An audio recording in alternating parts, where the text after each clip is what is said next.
I can start this way. So, one, two, this is Arna Roy, Please start. Dr. Sundaram. We can start.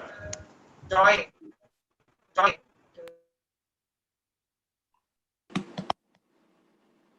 Can you unmute?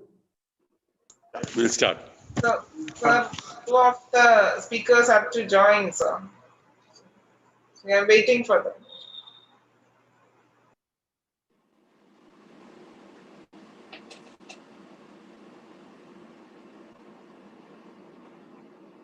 Josephine, you can start. They will join because now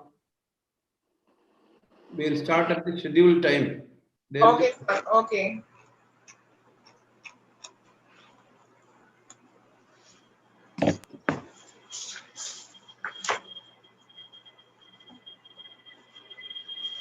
Respected dignitaries and participants of the session, good evening to all. On behalf of Kerala State Planning Board, Government of Kerala, I welcome our esteemed guests to the Kerala Looks Ahead conference.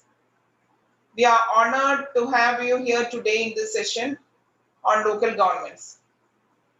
Before we proceed to the session, I would like to draw kind attention of all participants towards certain guidelines to be followed in this online conference session. I request all participants to mute their audio while others are speaking. Participants are requested to address their queries through the chat box and use the discussion time to express their views or clarify their doubts. I also request speakers to strictly adhere to the scheduled time of their sessions. We look forward to an interesting session. We are going to formally begin our session. I now request Dr. V.K. Ramachandran, Honorable Vice Chairperson of Kerala State Planning Board, for delivering the welcome address. Sir, please. Thank you, Ms. Josephine. Distinguished guests and friends on this panel, and friends attending the conference from other platforms. Welcome to Kerala Looks Ahead. And as Josephine said, we are honored by your presence here. Kerala's local governments are, in a word, unique. The session this morning, I do hope that many of you were able to attend it. The session this morning gave us an introduction to the breathtaking scale and sweep of the activity of local governments in Kerala and of the enthusiasm with which these activities are undertaken. As you are all aware, Kerala's development accomplishments are an example of how the well-being of people can be improved and their social and political conditions in a society transformed by enlightened public action. I think that an important feature of our local governments is that in Kerala, these constitute the arena in which, to use Professor Sen's terms, acts of government and acts of civic cooperation come together most effectively. And in situations such as 2018, most inspiringly as well. This is that was an extraordinary experience, the experience of the worst floods of the last century. And the way the local governments rallied and provided the backbone for our response to the main thrust of our response to the flood and its aftermath was truly a historic experience. As you are aware, Kerala is the present government in Kerala came to office in 2016, and it was the first and the only government in India to say that we would continue with the process of economic planning. For that reason, we are the only state in India with a 13th five-year plan. The 13th five-year plan, of course, built on what were very strong foundations for India of local government. But I believe that there have been substantial achievements during this period as well, over the past 4 years and a half. In the 13th plan period, we formally entered the second phase of the People's Planning campaign, People's Plan campaign. But participatory planning in general, I think, entered a new phase. There has been a focus on more complex economic issues, and more flexibility in decision-making powers have been given to local governments. The activities of local governments have been more streamlined. A very important change that came about was this.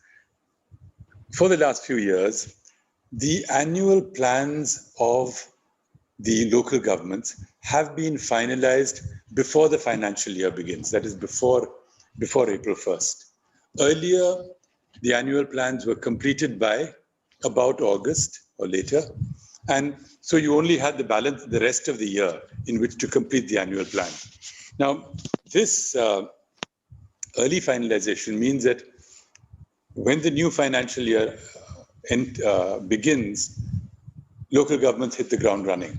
And as a result, there's been much better utilization of planned funds. Another feature of their achievements during the last 4.5 years is what I referred to.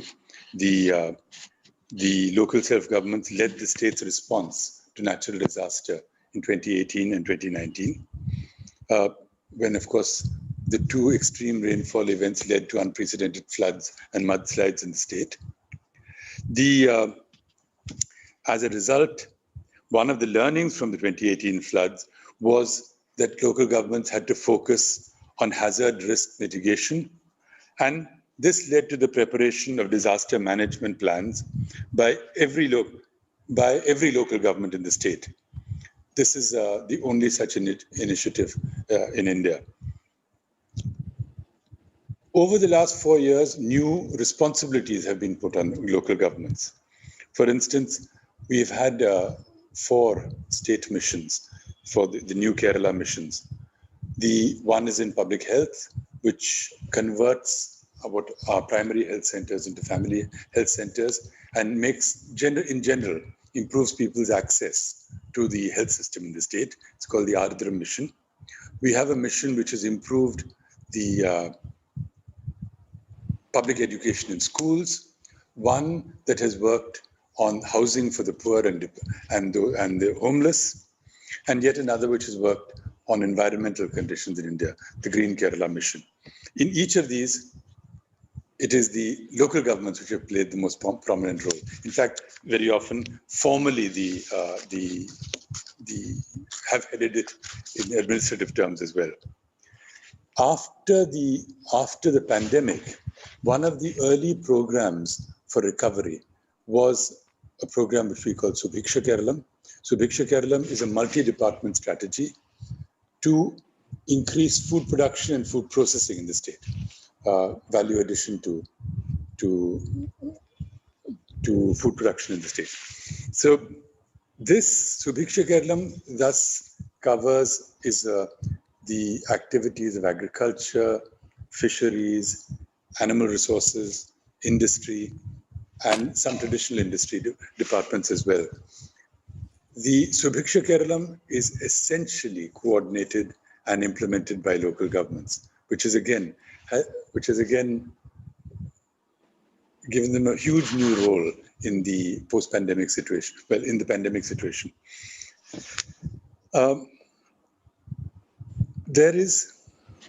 There are many challenges before the local governments, and there will be more in the years to come. I shall not go into any of these in detail. This is for you to discuss. I know that most of you are more expert in this than I am, but they include problems of urbanization. They include problems of town and country planning. They include strategic projects which cover many years. They include problems of coordination of different development functions of the state. They include the issues that will arise soon of providing local providing skilled employment at the local levels to our youth. They will include issues of improving production levels, production in agriculture, industry, and activities related to agriculture, as well as in income-bearing services. All of these are the challenges ahead. I'll wind up there and look forward to your discussions on some of these challenges and other issues. Thank you very much. Welcome once again. And this will be a discussion that does not end with today's conference or the concluding session tomorrow, but which we look forward to continuing over the years to come. Thank you very much.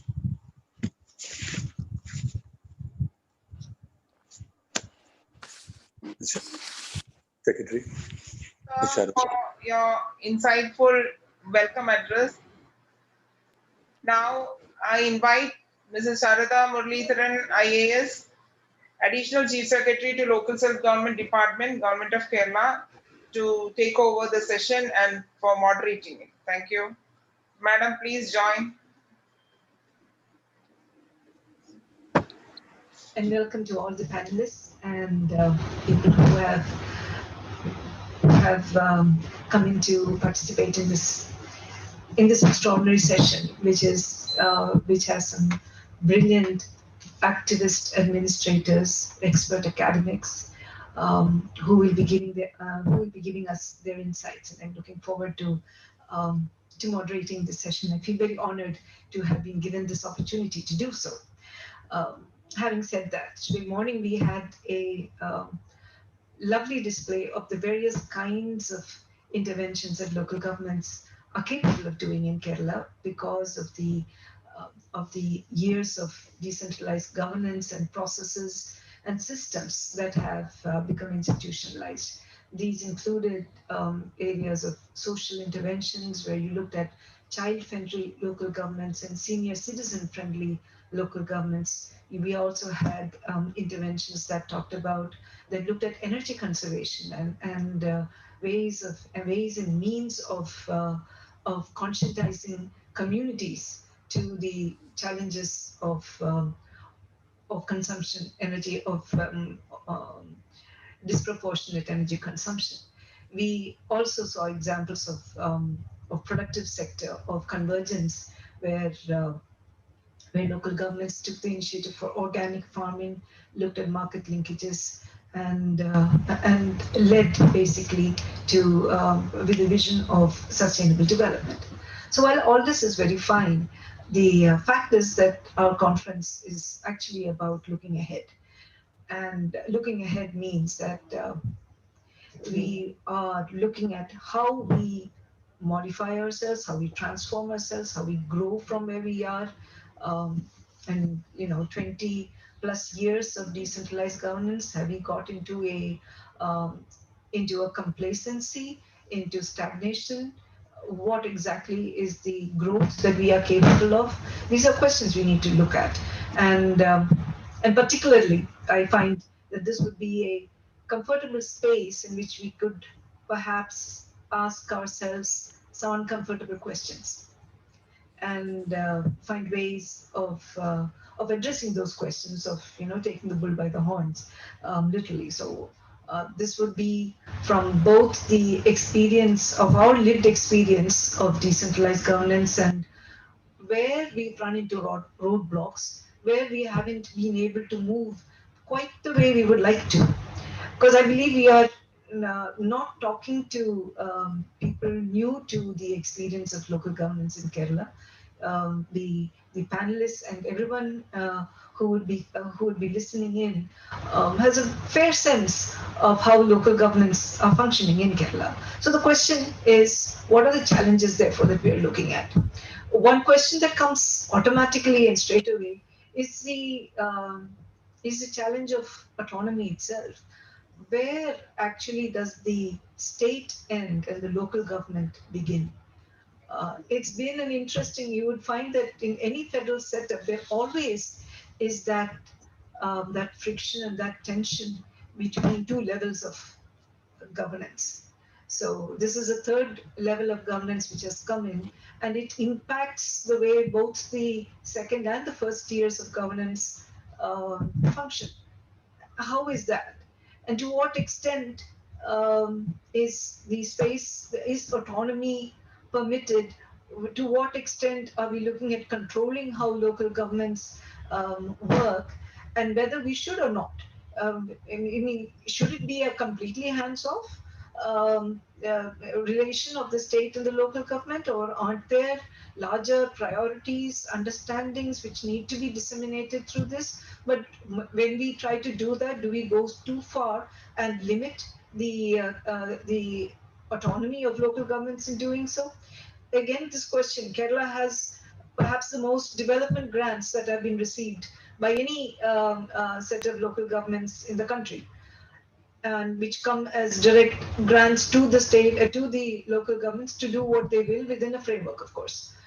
But has this business of transferring of such huge grant transfer actually impeded local governments from raising their own resources? Has that actually had a negative impact? Has it also made them dependent on the state for vision and for moving forward? The Vice Chairman talked about the role of local governments in disaster management. This is a new and emerging area, an area that they'd not been associated with before. But also, it's been interesting to see that this is also something which has had its ups and downs. So while on the one hand, garnering community resources and bringing them into the forefront and coordinating action and relief on the ground has been something that the local governments have been very good at. But when it comes to asking the tough questions of how do you become environmentally responsible? How do you, I mean, can we restrict development so you protect nature? Things become a bit iffy there. Then you find that there are imperatives, local imperatives, which come in the way of taking strategic decisions which are in the interest of our future generations. You find that there is so much of populism that is coming in. And that populism is a compulsion. It is actually a construct of the architecture of local governance that we have created. So what do we do to help address that? That also is a concern that we have. And then comes, so how do we make local governments responsible, environmentally responsible for climate interventions, for climate resilience? It is a new area that we're looking at, and we still have more questions than we have answers. And it is not just the local governance, but the entire systems of compulsion that come out here. And these systems of compulsion have also ended up in us getting into a mode of fragmentation of development response. And this would be, you've got wards and ward members and their development priorities. Our Gram Sabha, our assemblies, village assemblies are actually at the level of the ward. So then sometimes we end up thinking only in terms of the ward and not for the local government on a whole, or for a larger environment ecosystem on a whole. And therefore you find that there is that fragmentation is standing in the way of a holistic approach. How do you tackle that? How can participation, when we are talking of participation, sometimes participation becomes majority, and you actually overcome equity considerations because there is a large body that is able to shape the local decision-making process. So then how is it that you protect equity? How is it that the voice of the marginalized, the voice of the voiceless is protected and taken care of? So these are challenges, and these are systemic challenges. It's not about individuals, it's about the system. Now, how can you create a system which actually allows local governance, the framework of local governance, to address all this? There is also this question of size, because we have seen, it has been interesting, Kerala's experience has shown that, every local self-government secretary finds it much easier to interact with the Gram Panchayats, the villages, than with the larger democratic institutions. And there appears also to be that it almost is as if that there is a size beyond which the local governance structure as we know it does not seem to be working. So is there a limit that we need to put on the size of local governance, or is it that we need to look at a different kind of structure by which a development framework of larger local governments can be brought into play? And this is where urban governance also comes in, because yes, Kerala is a highly urbanizing society, and the challenges of urban governance are upon us. But we've we've had a one size fits all approach. We've not distinguished between the rural and the urban, and therefore the urban has been, and it has been the rural structure that has been imposed upon the urban. Perhaps that is not all that good a thing. And we might need to be thinking in terms of new structures which address the urban context fairly and squarely, in terms of spatial planning, in terms of also equity consideration, in terms of the dynamics of movement and transport and production and services, etc. So there is this entire demand that we need to be looking at. So these are some questions that I would like to throw up. And then also yesterday, Professor Stiglitz was talking about how Kerala needs to prepare itself for the oil economies receding, and perhaps a renewable energy global economy coming in its place and not too far in the future. If that be so, our remittances are going to come down, but we are also going to have a migration back in. We've already, in the context of COVID, we've already seen quite a bit of that migration happening.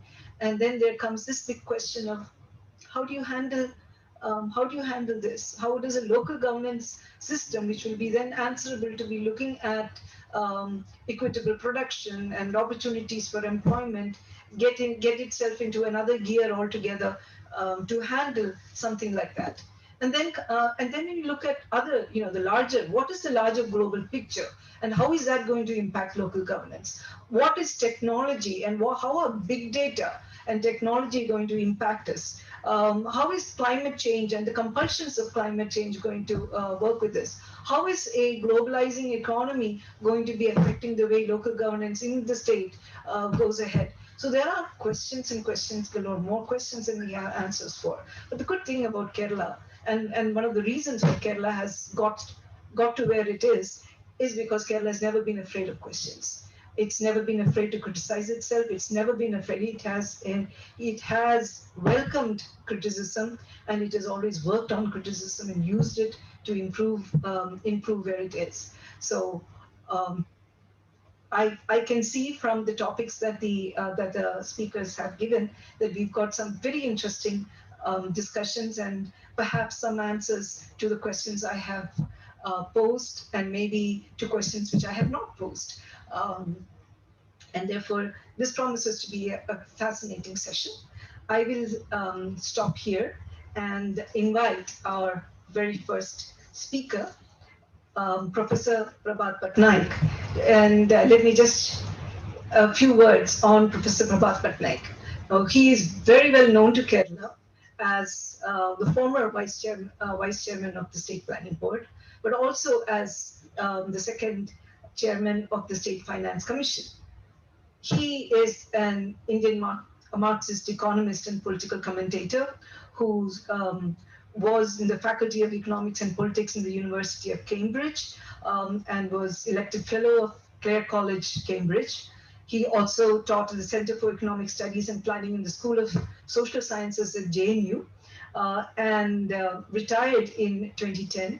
He's been part of a high-powered task force of the United Nations to recommend reform measures for the global financial system, and is author of numerous books. His specialization is in macroeconomics and political economy, and his books include Time, Inflation and Growth, Accumulation and Stability Under Capitalism, and The Retreat to Unfreedom.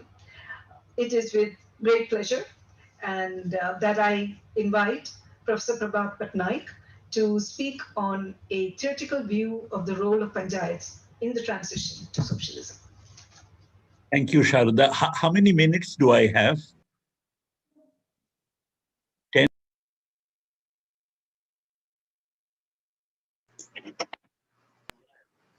Thank you, Sharda. How many minutes do I have? Do I have 10? 10? Yes, sir. 10 minutes. Okay. Thank you very much for this invitation to me to speak at this international conference. I shall take this opportunity to actually discuss a few issues which are not of immediate concern, but on the other hand are theoretically extremely important. When we discuss panchayats, when we discuss decentralized planning, typically what we do is to discuss what can, should be done, and is being done vis-a-vis the LSGI within the existing structure of a capitalist society. Now, in this structure, LSGIs, of course, have an extremely important role. They represent, on the one hand, they are part of the state with a capital S. In other words, they're really part of the state. But on the other hand, they are at that level of the state where there's a confluence between direct mass contact and a state organ. So they represent the coming together of the state at one of its tiers, at its lowest tier, and the masses who can directly intervene in influencing that particular state. Now, of course, they can succeed in intervening in this manner to influence the state only if they act not as Marx had said, use the term monads. If you have a large number of scattered individuals, then those scattered individuals are unlikely to have any impact upon the activities of even the panchayats or the LSGIs. What is required is for them to act in a conscious manner. And for that, they have to come together. That is, the people in the panchayat have to come together through mass organizations in order to intervene in the functioning of the panchayat, and that would be true democracy. And that is something which we look up to as a model, certainly in Kerala.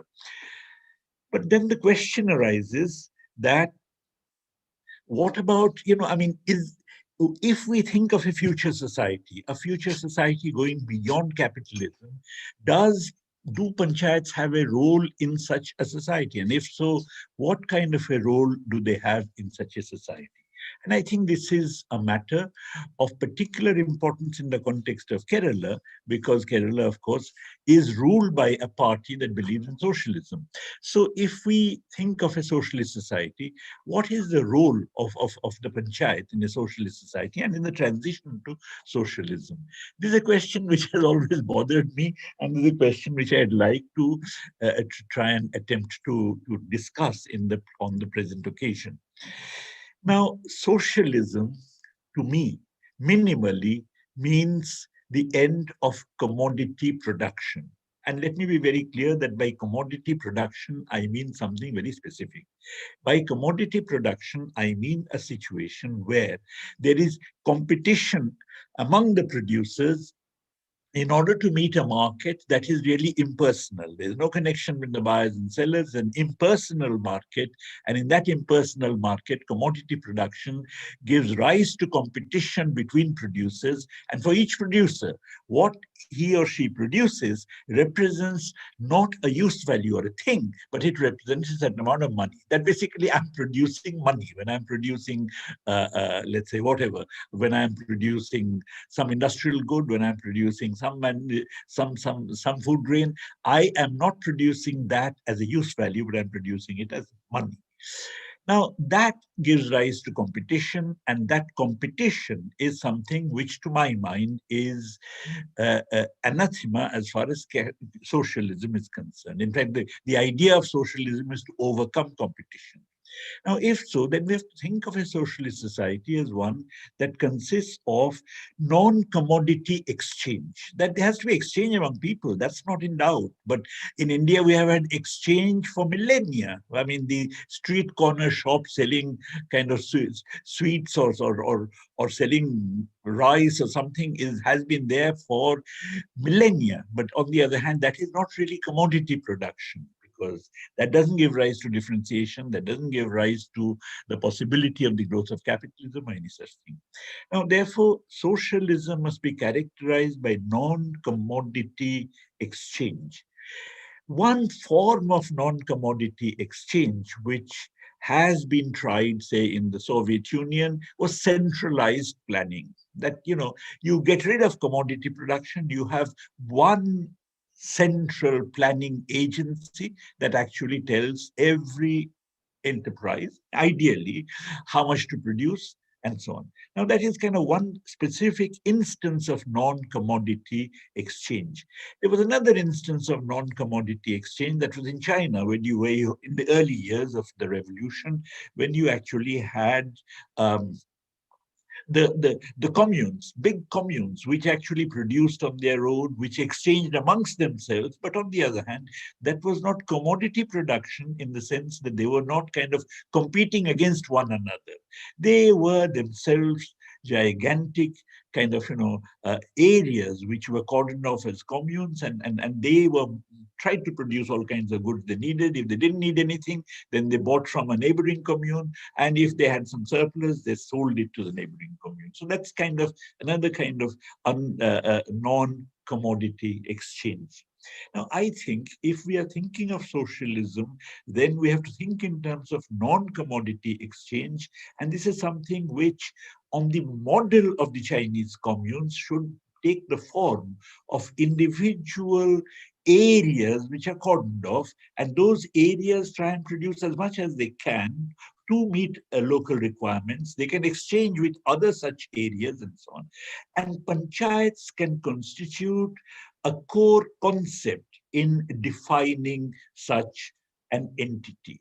Either every panchayat becomes such an entity, or you can have a group of panchayats that actually constitute, if you like, a commune, in which case you would have panchayats not just as administrative bodies, which is their more or less current role, administrative and fund dispersing bodies, but they would also become productive bodies, bodies that own and control production, the direct production, and so on. Now, I think that is a kind of role which from now on itself, we should introduce into the context of the panchayat system. By the way, this is something which is not dissimilar to Gandhi's idea when Gandhi had talked about there being self-sufficient. I mean, Bengal produces its own grain and so on, Bombay produces its own grain and so on. This is something which Gandhi had an idea, except that he did not really develop it. And I think he was not even talking in the context of social ownership of the means of production or community ownership of the means of production.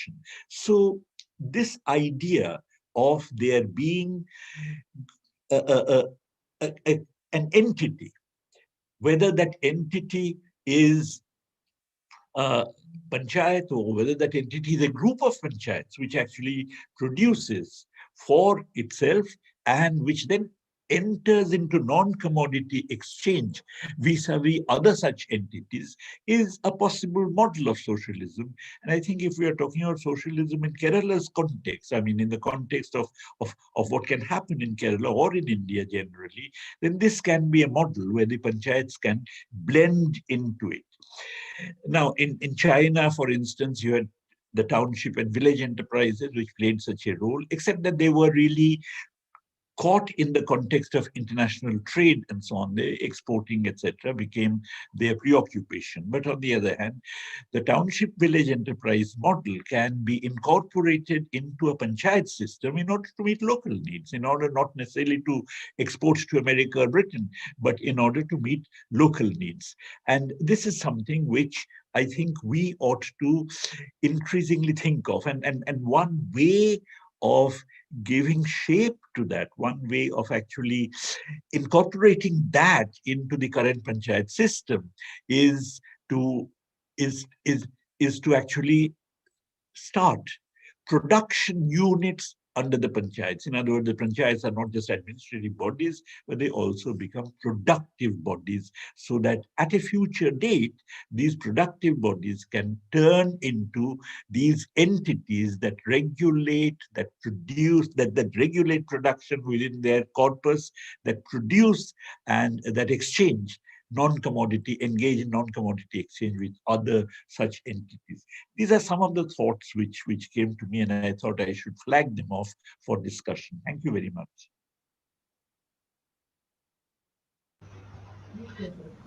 Thank you, Professor Patnaik, for challenging us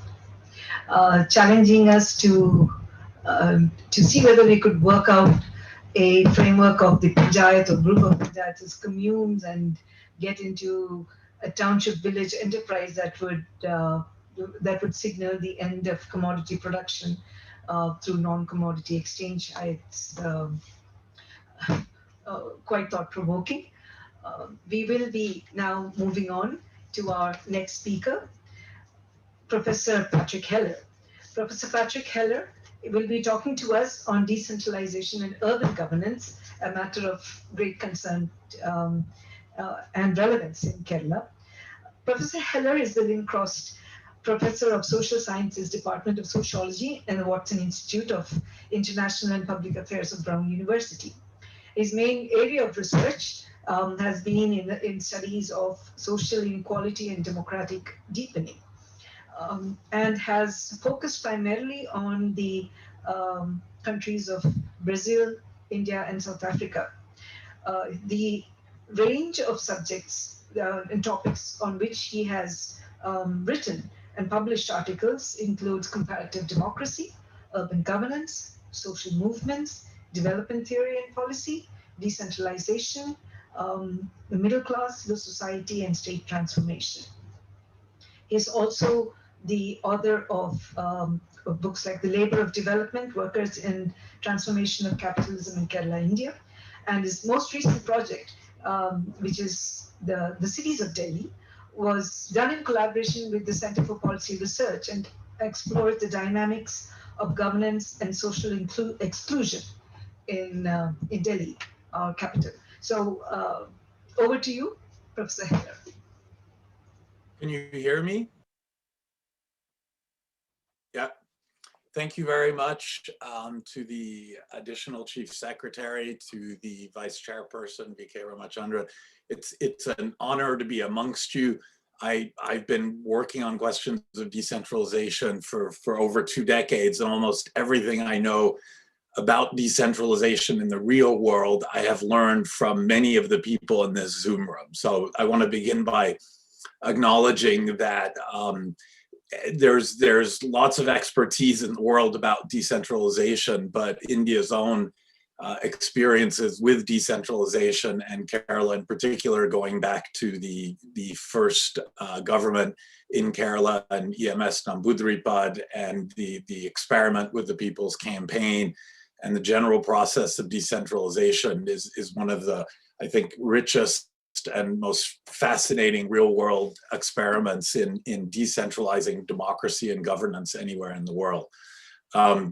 So again, just to express my appreciation for all the accumulated wisdom in this Zoom room, and my thanks for over the years having shared that wisdom.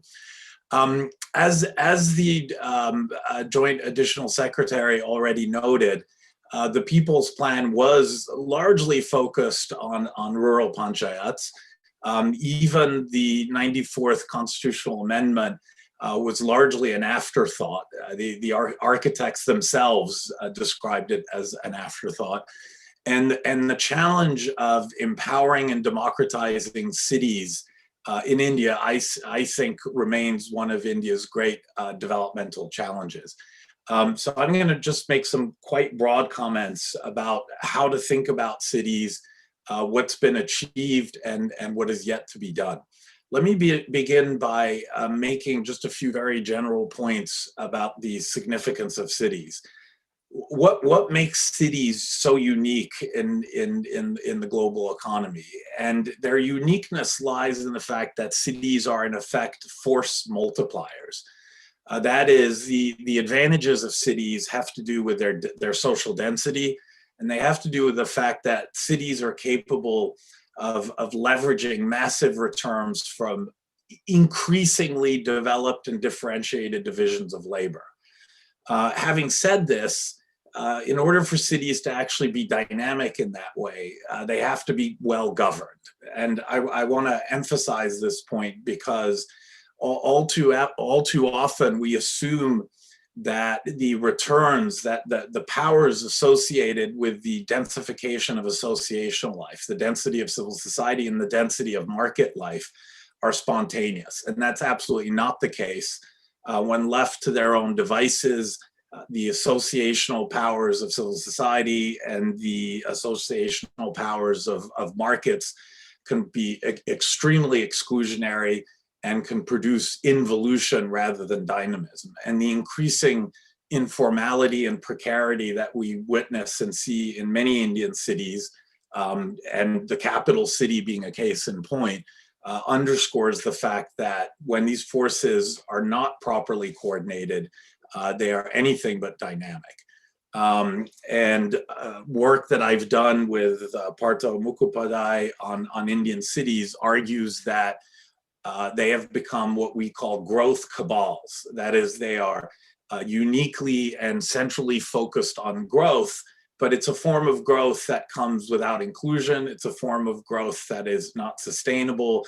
And it's a form of growth that's extremely and very poorly coordinated, resulting in really an emphasis more on rent-seeking activity than productive and innovative economic activity. And the problem has to do with the predominance of what sociologists call distributive power rather than collective power. Distributive power is the power of the state, be it the national or the local state, to distribute resources to actor A versus actor B. It's a zero-sum form of power.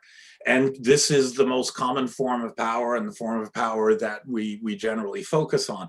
But sociologists have also argued that there's another form of power that is really the essence of urban dynamism, which is what they call collective power. That is, rather than to distribute to actor A instead of actor B, it's the power to coordinate the activities of actor A and B to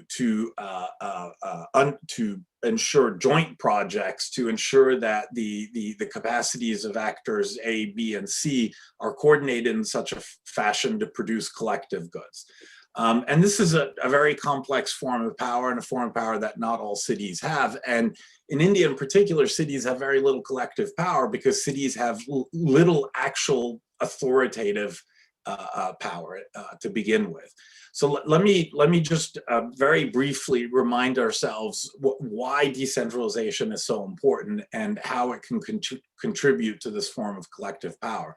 So first of all, decentralization is about actually empowering the frontline state, the frontline workers, and giving them the resources and the authority to solve problems on the ground as they know best. It's also about aligning institutional power and democratic authorization at scale. That is, too often in India, the institutional power is at a higher level than the level at which authority is actually being democratically empowered. Third, decentralization is about participation, about creating spaces in which citizens can practice citizenship and learn to be citizens and develop their capabilities, their associational capabilities in particular. And all of the above works best when it's properly coordinated. That is, when the local state, local government actually has the power to coordinate across sectors, across agencies, and across interest groups. One of the striking things about the work that's been done on decentralization in Kerala and India for that matter is that most of the research has been on panchayats, and there's actually been very little academic research on urban areas. I've been engaged for the last 5 years on a project with my colleague here at Brown, Ashutosh Varshney, who's a political scientist working with researchers in India. And we've just completed surveys in 15 cities. And these are large household samples in which we ask over 300 questions about the quality of services and about the practice of citizenship. And there's some good and bad news here. The good news for India, for Kerala, is that one of our case studies is Kochi. And we find, as one might expect, that Kochi has very high levels of service delivery. And this is measured across hundreds of different questions and all aggregated into a fairly complicated index. But all of which is to say Kochi does well, but there are still clearly gaps in the quality of service delivery, and sanitation would be one of the most notable gaps, the overall quality of sanitation. Another finding that is striking is that overall associational life in Indian cities is not very robust. To the extent people associate, it's within very limited social circles, often defined by locality or caste or primary ties. And there's not a lot of civic engagement. Again, Kochi does a little bit better, but overall the level of civic engagement is not that high. A third really important finding is that the cities that do best are the cities where local councillors are actually powerful and active.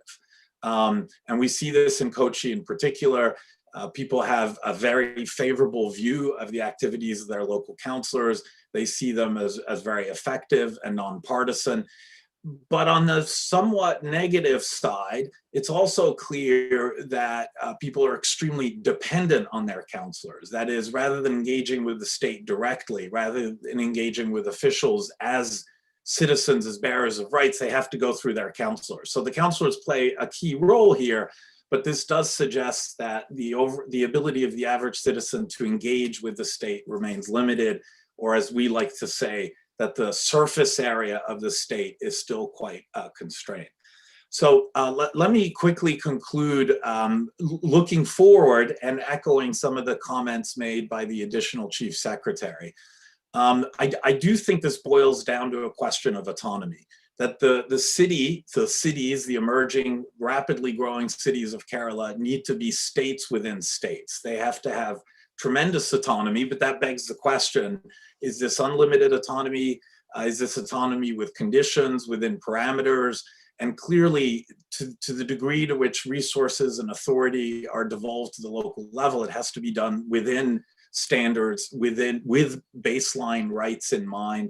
And where one draws that line, I think that there's no obvious answer to this. It's essentially about experimentation. It's about developing feedback loops. It's about learning by doing.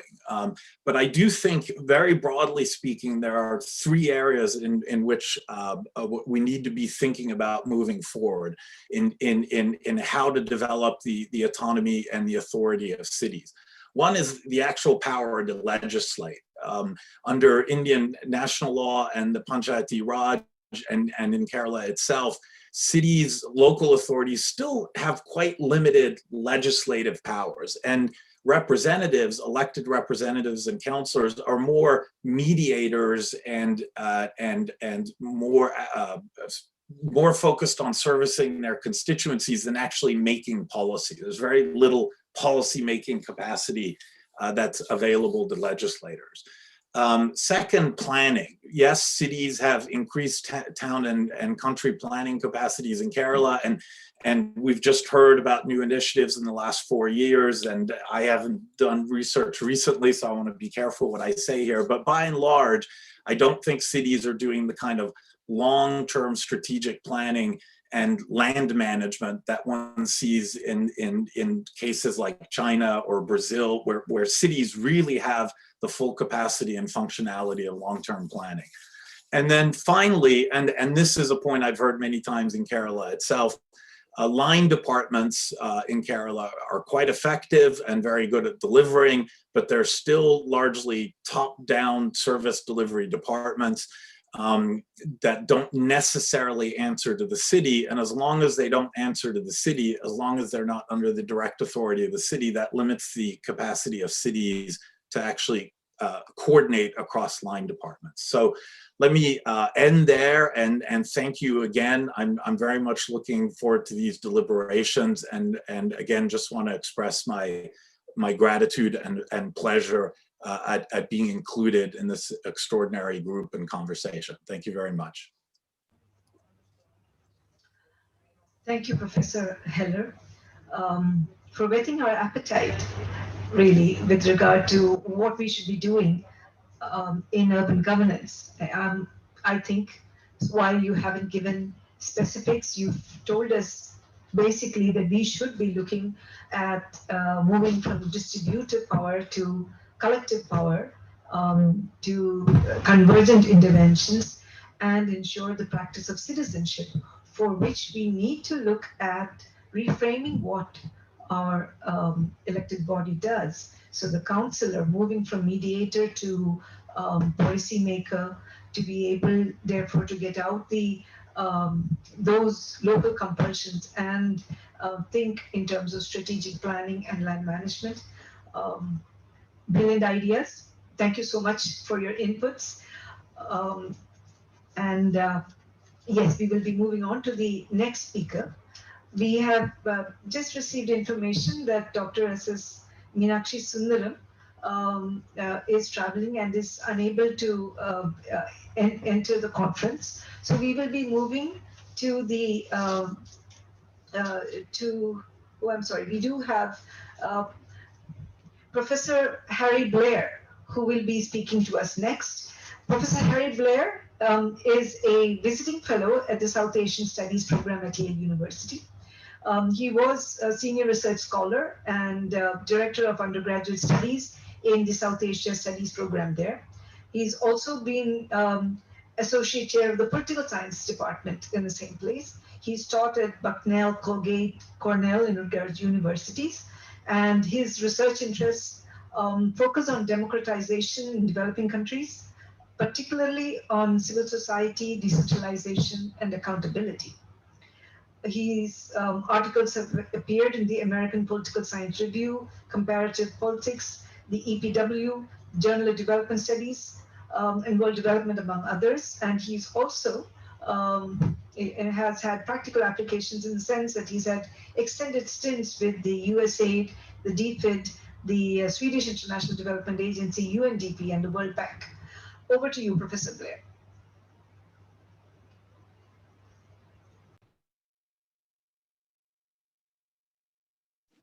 Okay, now I'm unmuted. Thank you very much for the introduction, and I would like to thank the organizers of the conference for inviting me. Decentralization is one of my main interests, and it's delightful to be able to extend my focus to Kerala. I should introduce myself with an additional remark here that I'm lucky to have been both an academic and a practitioner in the development world. I worked mostly in South Asia, primarily in Bihar and Bangladesh. I'm now dabbling in Kerala, really. I have no firsthand field research experience there. And in fact, much of what I've learned is from Professor Heller and Professor Harilal's work on Kerala and decentralization there. So I'm very much indebted to both of them. So I've had experience in what arguably is the worst managed state in India. And it's been exciting to get involved with what many people think is the best managed state in India.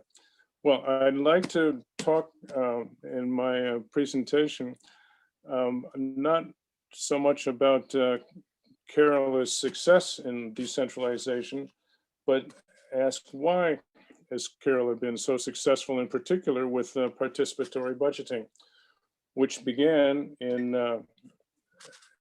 Brazil, as Professor Heller has written about extensively, back in 1990 in the city of Porto Alegre, and taken up in many other places. Thousands of cities, of localities have introduced participatory budgeting.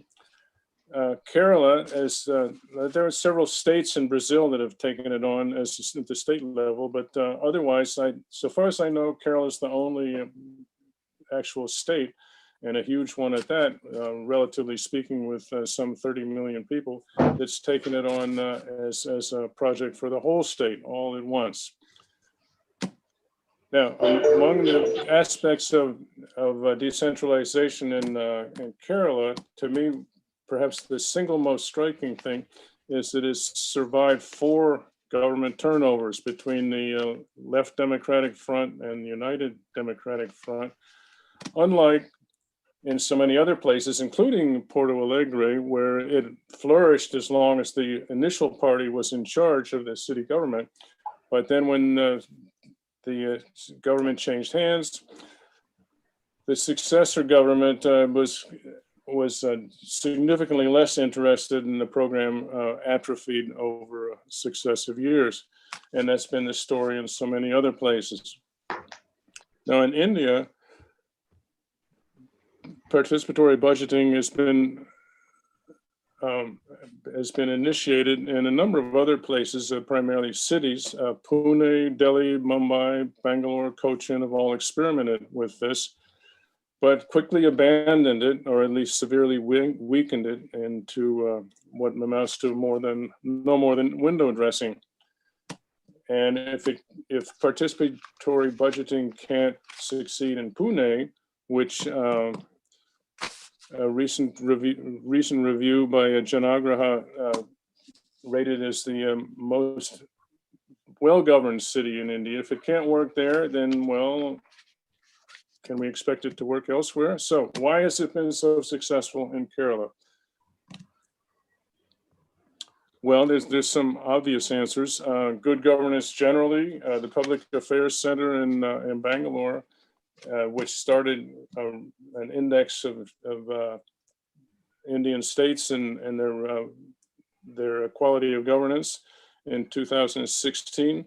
It's now had four annual runs in this, and Kerala's come out best every time. The first out of the 17 major states in India. In my state of Bihar, it's now 15th out of 17, a significant improvement, because if this index had been started back, say 20 years ago, Bihar would surely have been the last and the worst state. Now Odisha has taken over that slot, so Bihar is a little better off under Nitish Kumar's administration. So good governance. There's the historical track record. Travancore and Cochin were the model princely states starting back at the beginning of the 20th century. So path dependence here is certainly important. History has had a cumulative impact over time. And then there's, of course, the Human Development Index, highest literacy in India, more than 93% of citizens are literate, best life expectancy, health, and so on. But I think in political terms, the most important thing, and this may outweigh these other factors, is the structure of party competition in Kerala. And I'm taking the insights here of Philip Kiefer and Stuti Khemani, who published an article back in 2005 on this. And their idea was that the reason is that Kerala has been so successful with this is that both the parties, the LDF and the UDF, are what you might call broad spectrum parties, appealing to all the groups in the system. And that is, they don't have a special ethnic or a political or religious communities that they appeal to the exclusion of others. Secondly, they've both been very strong supporters of participatory budgeting. Maybe not equally strong. It's a little more stronger under the left front than under the United Democratic Front. But for all practical purposes, both the political parties, when they've been in power, have been quite supportive. Now, this makes an interesting contrast with other political systems in other countries. In Uttar Pradesh, This was the comparison that Khemani and Kiefer made. In Uttar Pradesh, there's three principal parties. The BJP caters to upper class Hindus. The Samajwadi Party, their constituency are the middle castes and Muslims. And then there's the Bahujan Samaj, their principal constituency are Dalits. And when each of these parties has been in power, when they're in power, they have a patron-client relationship, a patronage sort of operation with concentrating benefits on their constituencies. In Bihar, the BJP similarly caters to upper caste Hindus. The RJP, that's the Lalu Prasad's party, focuses on Yadavs and Muslims. The JDU, that's Nitish Kumar's party, and other OBCs and some Dalits. And we have a similar kind of thing when each of these parties is in power, it concentrates benefits on its constituents. Even in Brazil, it was the left-wing Workers' Party that started the whole thing in Porto Alegre, and they tilted benefits, you could say, towards the working class. They were succeeded by a rightist party, which then concentrated benefits on middle and upper classes. In other countries, we have social and class-based parties. In the United States, Democrats, their constituency is largely educated elites, women, minorities. Republicans, less educated whites, fundamentalist Christians, ultra-rich elites, that's their constituency. In the United Kingdom, we see a similar division in many ways between Labour and Liberal Democrats and the Tories on the other side. Look at the Brexit Remainers and the Brexit Leavers, a similar kind of division. If we go back in time, say 60 years ago, in India, the United States, and United Kingdom, the political parties were inclusive rather than segmented like they are today. In the Nehruvian Indian National Congress, that was a broad spectrum party appealing to the entire population, all religions, castes, etc. In the United States, the Democrats and Republicans had widely overlapping constituencies.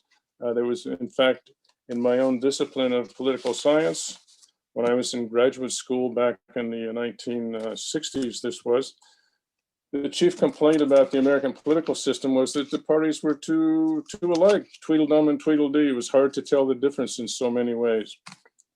And what the system needed was clear choice in political parties and for the voters, distinguishing the parties from each other. In the United Kingdom, back in the 50s and 60s, both the Labour Party and the Tories supported the National Health Service, the welfare state, and so on.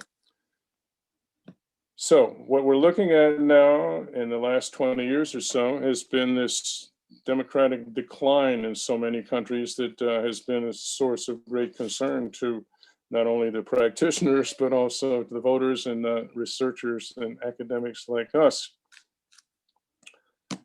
So where are we now in Kerala? Kerala seems to be a holdout here in many ways. I'd like to close with an admonition for future research, which is always, of course, so interesting to academics. Most of us are interested in democratization or focusing on this decline of democracy in so many countries. What's causing that? What's going on here? What I would urge is that in Kerala, there be some continuing research on the persistent democratic success in Kerala.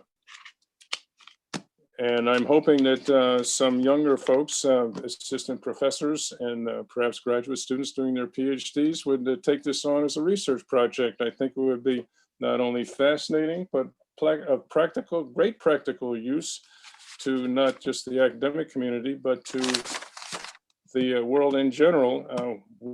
How can we explain how this has worked so well in Kerala? Thank you.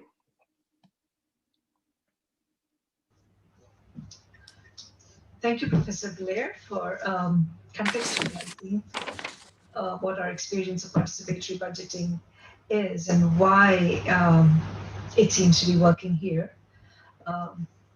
interesting that you should be talking of broad spectrum parties. They're actually fronts, which are umbrella organizations of parties with various and specific um, stakeholder groups.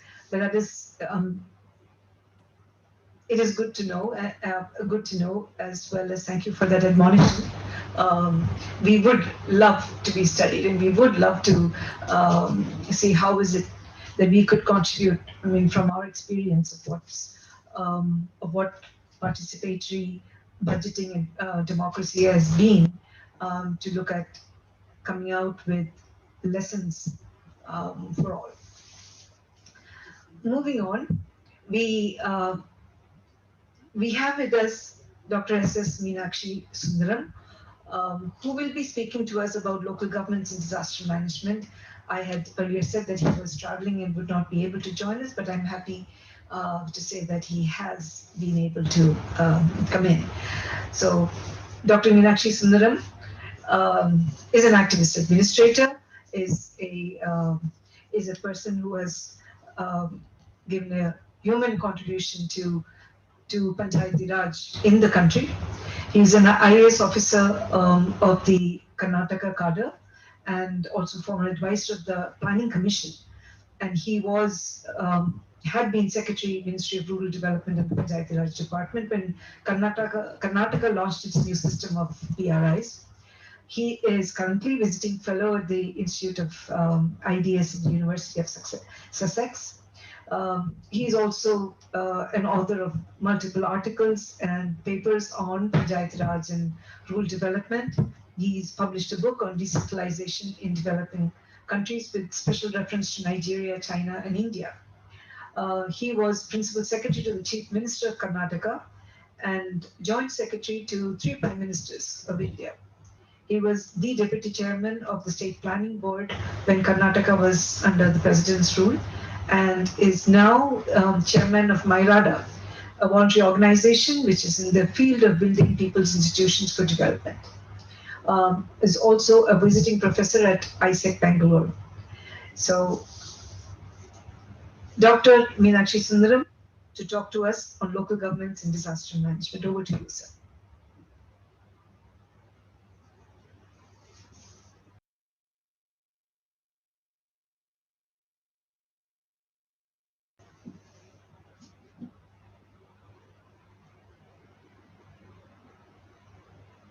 It's okay.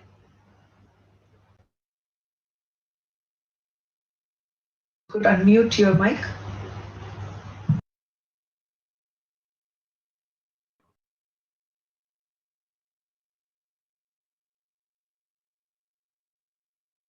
So you're muted. Please unmute your mic, sir. Yeah. Now, am I audible to you? Yes, sir. Yes. Okay. I hope I am audible to all of you. Yes, sir, you are. Please Okay. proceed, sir. Thank you. Thank you. I'm sorry I am joining you pretty late, so I'm not aware of what all happened before my joining this session.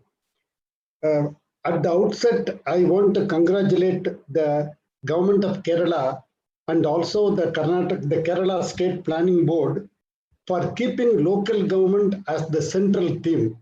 In the 3-day conference on Kerala Looks Ahead, we come on the middle day. So I'm glad that you treat the local governments as the heart of any approach to looking ahead in the present and in future.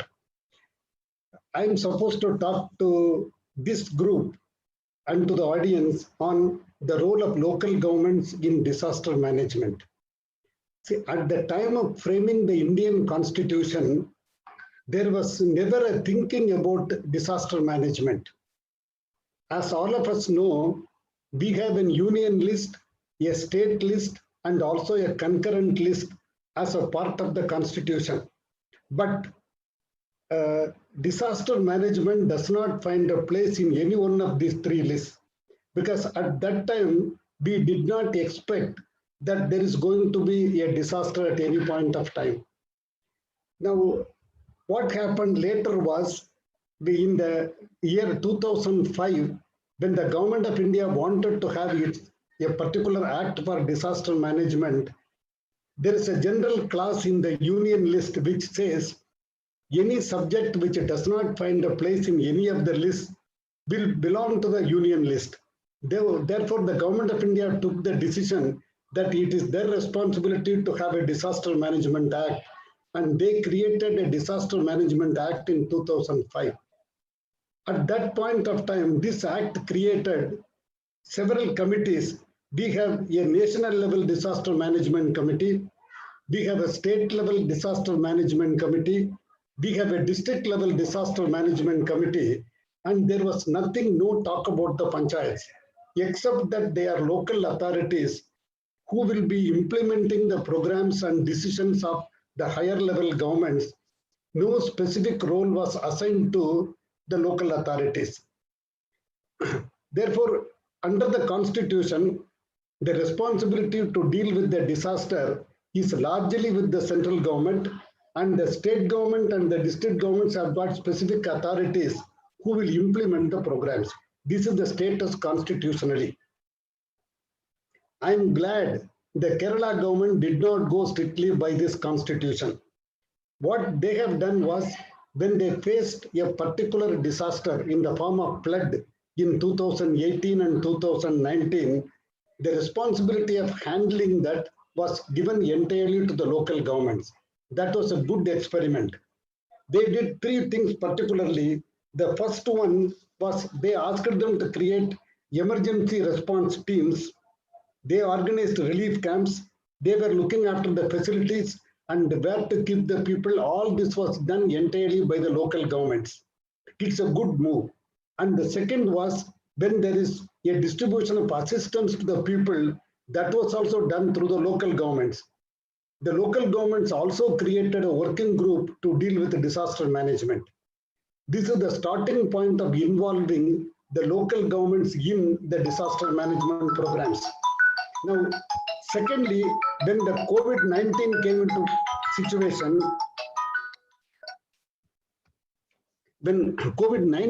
into situation, again, the responsibility entirely was given to the local governments. As we all know, this started only in Kerala first, the COVID as well.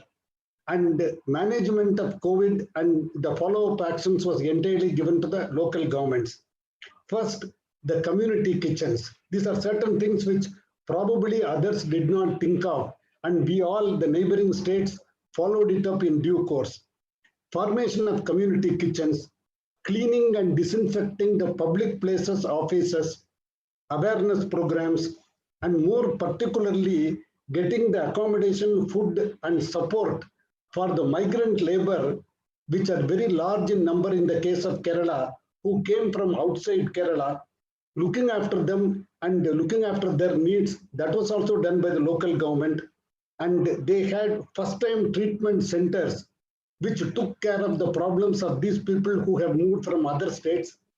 There was a purchase and distribution of free medicines. All these things, in addition, creation of some local economic programs, which will look into the needs of the people who came there and treating them, giving them some kind of an income through hard work. All these were organized at the local government level. Another two interesting things were providing internet connectivity to the local schools that helped the children in online education. And there was also a case of public libraries, which took the responsibility of distribution of magazines, papers, and all to the people who are compelled to stay within their houses during the lockdown period. So these are the experiments which is reported largely in different parts of the country. And this has been a lesson to most of us in the neighboring states as to what we could do in the case of a disaster, a sudden disaster, and instead of waiting for the central and state governments to act, how the local government itself can act.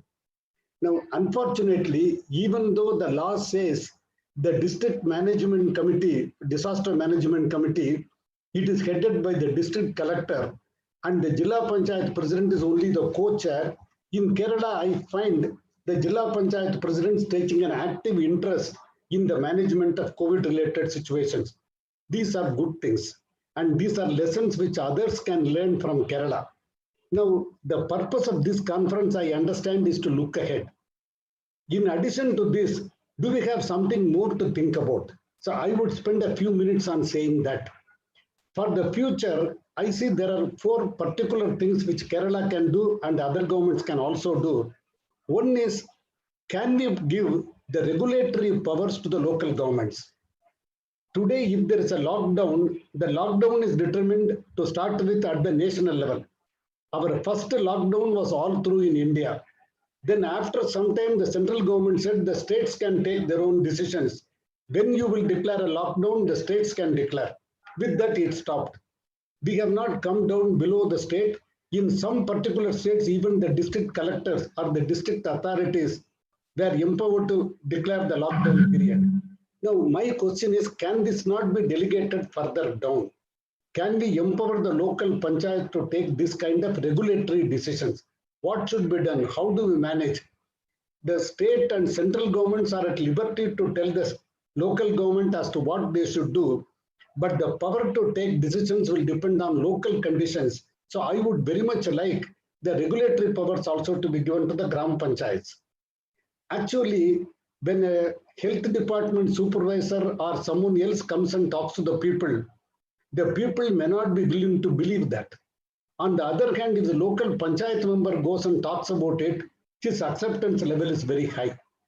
Similarly, even the health officials will prefer to reach the people through the panchayat members. Thereby, their job also becomes easier to go and talk to the people. So I will prefer the entire power relating to the management of the local disaster, as long as it is localized, should be given to the local panchayats. The second point is the responsibility to provide accurate information should be with the Gram Panchayat. Now, today, I find in the disaster situation, different people keep telling different things and local people get confused. So we should authorize the local panchayats and local municipalities to be the authorities through which we can reach the people. The third is delivery of food, medicines, etc. That should be through the local self-help groups. We have the very good Kudumbashree system in Kerala. It can also be through the civil society organizations. At the village level or at the local municipality level, it is easier to identify working self-help groups and competent civil society organizations who can be involved in the distribution of food, medicines, etc. The other point is taking care of the local resources, mobilization of local resources. The best agency is the Gram Panchayat or the municipality. Not only human resources, but also the financial resources. If they can take interest, that will be the best thing that can happen. In my view, it is better that whether the constitution and the legal position empowers the Gram Panchayats and municipalities or not, it is better that the responsibility to handle the disaster is left with the local government institutions. If it is a localized disaster, the entire responsibility will be with the local government. If it is much bigger than that, either the state government or the central government can intervene by providing human resources, by providing financial resources, and take the responsibility along with the Gram Panchayats or the municipalities. Now, what is that I would like to suggest to the local governments? In my view, the local governments can take some interest, little more than what they are doing right now. One simple example, I live in Bangalore city. See, in Bangalore during the lockdown, we had a major problem. People wanted some fruits and vegetables, but there is no way it can reach the city. Around Bangalore city, we have large number of good gardens. We had fruits availability in plenty. We have the vegetables also. But the question of bringing it to Bangalore was a problem. And the individual farmer cannot bring, and there was no farmers cooperative society like thing which can take the responsibility of bringing it, getting permissions, etc. I suggest the local authorities to take interest in forming this kind of farmers producers organizations. We have a target in India, we want to do that. This responsibility can also be handled by the Gram Panchayats. Second, water supply and sanitation. In the current COVID-19 situation, they say that washing the hands, keeping your hygiene at high level are important. Both of them need water. Water, sanitation facilities, rainwater harvesting, these are all things which can be entrusted to the Gram Panchayats. In addition, can we put some kind of an MSME in each Gram Panchayat? Now, today, not many Gram Panchayats are running their own industries, their own small-scale industries. Can they run, making use of the skills now available in the form of migrant labor and also the locally available resources? Can they organize some kind of an MSME, medium, micro or small industry enterprise within the Gram Panchayat itself? I have seen it in China, the local governments running their own small industries, making use of the skills available and also the raw material available. Can we attempt something like that? These are things which Gram Panchayats can do. Now, I just want to conclude by saying that my advice to the Gram Panchayats will be better to act. Do not wait for any instruction or approval by the state or the central government. My experience in government tells me that power is something which nobody is going to give. It has got to be taken. Let the panchayats take the power in their hands and deal with the problem. And if, as long as they do a good thing, probably people will support and the governments will also support. At the higher level governments, my request will be, let us allow the local governments to function, perform, take interest, and support them wherever we can. Anyway, I'm happy that Kerala is looking forward to what we need to do during the next 5, 10, 20 years. Disaster management is going to be a major problem in this country. Thanks to the climate change issues, we are likely to have disasters either in the smaller level or in the higher level. But it is better we empower and build the capacities of the local government to deal with the local problems. Anyway, thank you very much. I hope this conference will help the Kerala government in moving forward. Thank you. Thank you so much, sir. It's amazing the extent of your insight into what has been happening in Kerala by way of handling the disasters both of 2018-19 as well as COVID.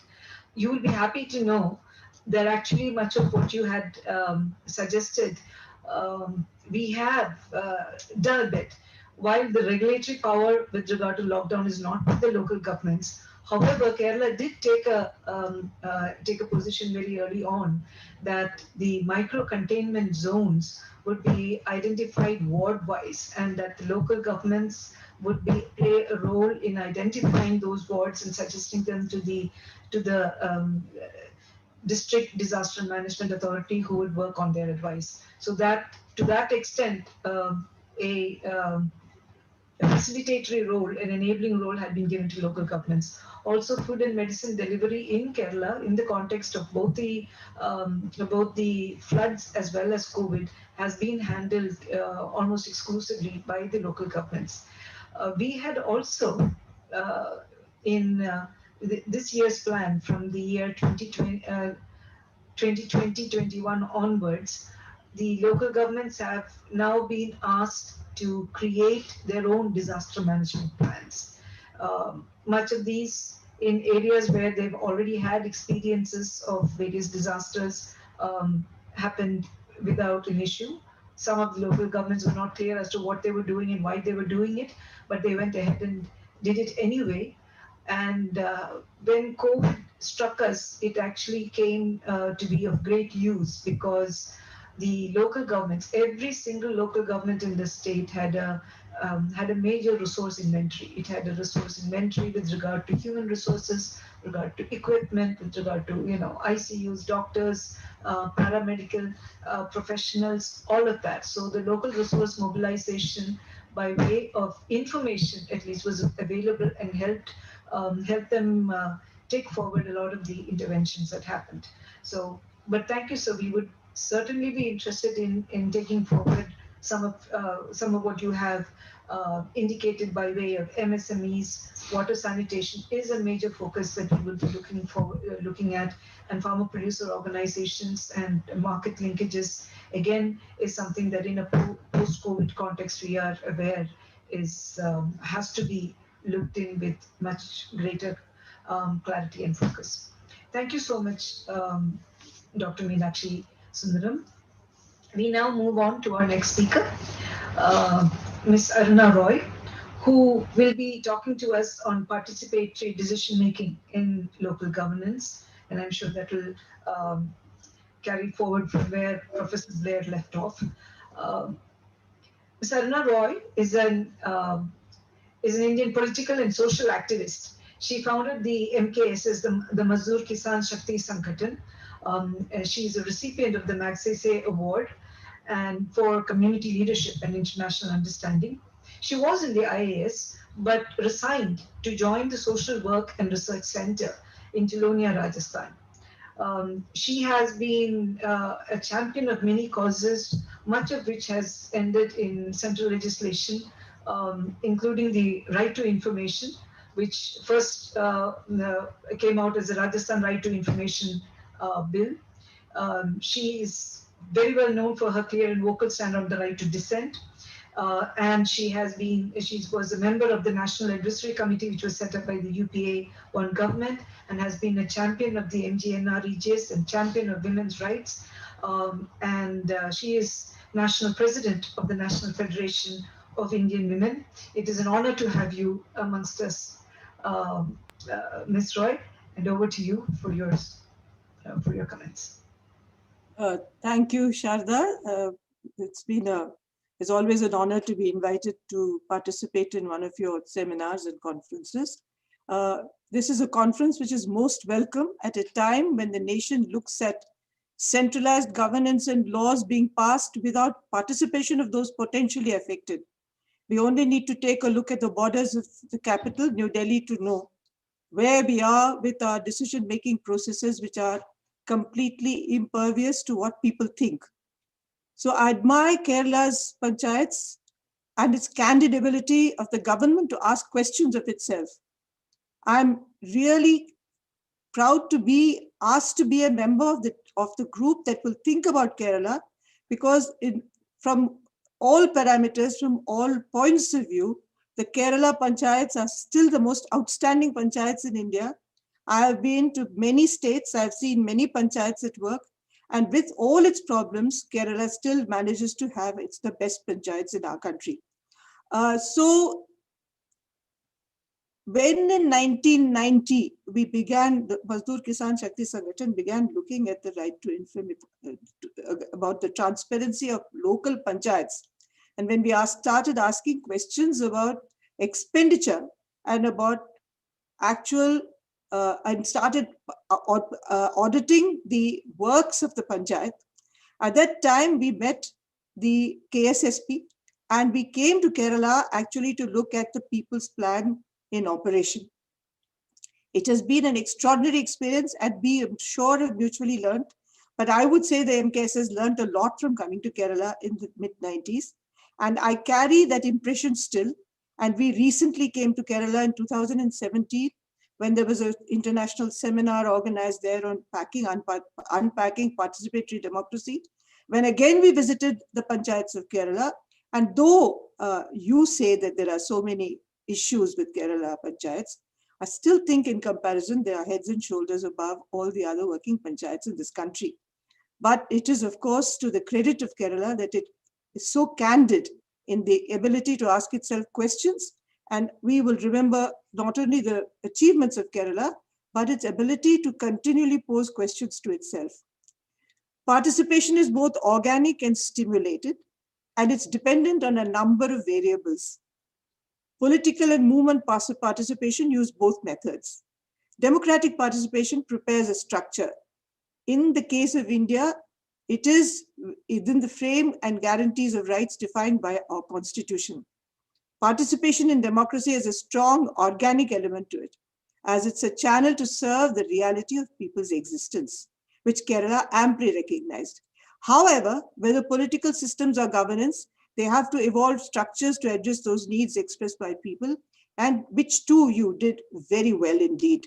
The structures created by the government of Kerala at that point have served to enthuse and act as a role model for the rest of the country. Political wisdom lies in the coming together of both these constructs to build blocks which will translate need and theory into practice, which too you did very well indeed. But the questions that you have asked in the initial introduction to this whole session, I will address. I'll address thus. Kerala has kept its history and its continuity. So today, after 20 years, the Kerala People's Plan, still with all its self-criticism, continues to deliver. But there are still a newer set of questions that arise in response to those issues you raised. I would pose a new set of questions, which I think we have to ask ourselves. Are processes still in place? Are we listening to people's aspirations? Have those aspirations changed?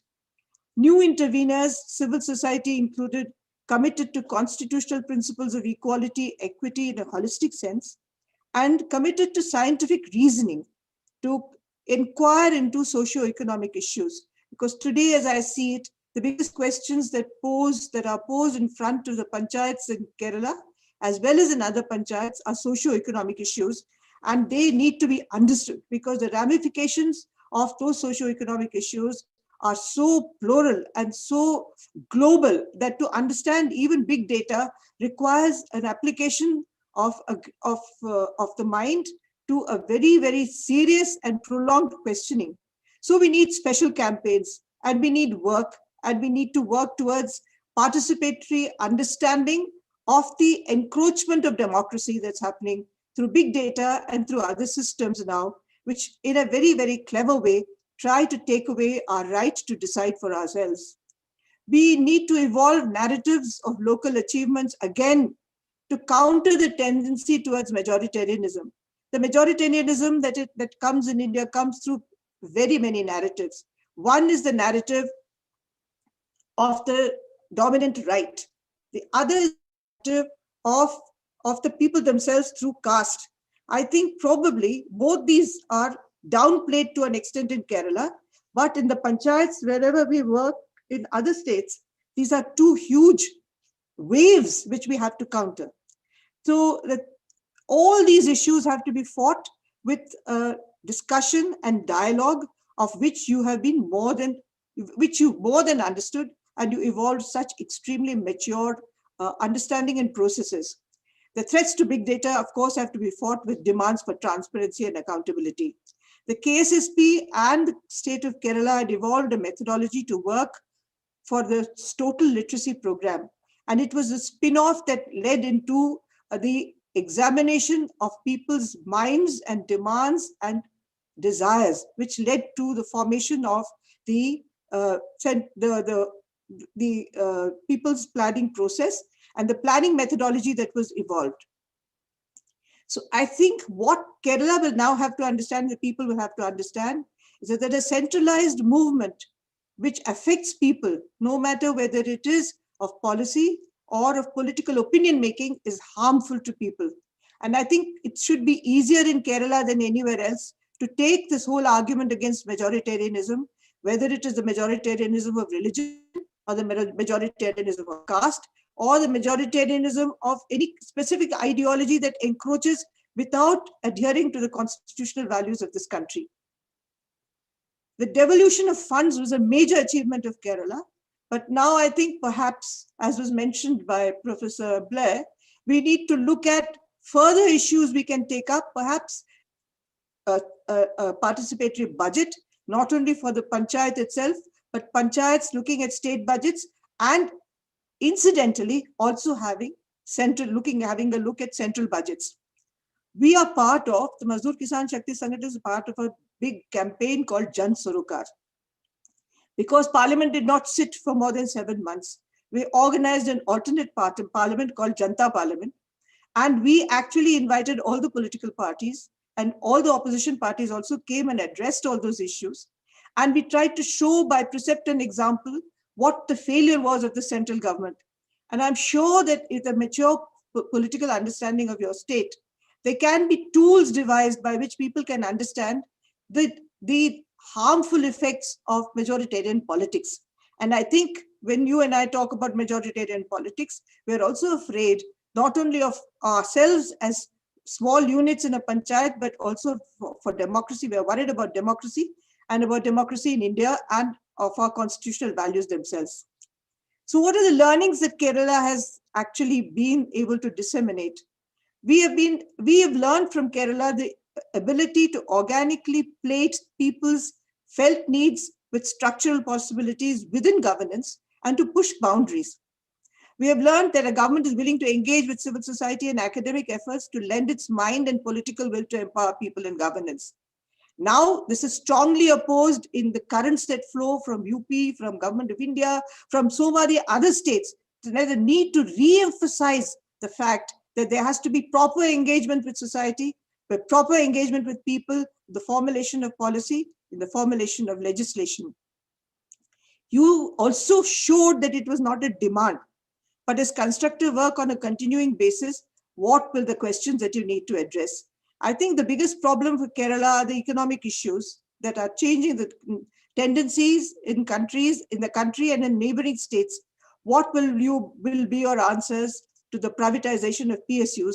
What will be your answer to the selling of all nationalized mechanisms like the railways? Issues that you need to discuss, forgetting that you're just in a small centralized, small little unit called the local panchayat, but to look at nationalized issues, which you are more than capable of. You're very well informed, but they must become issues for debate.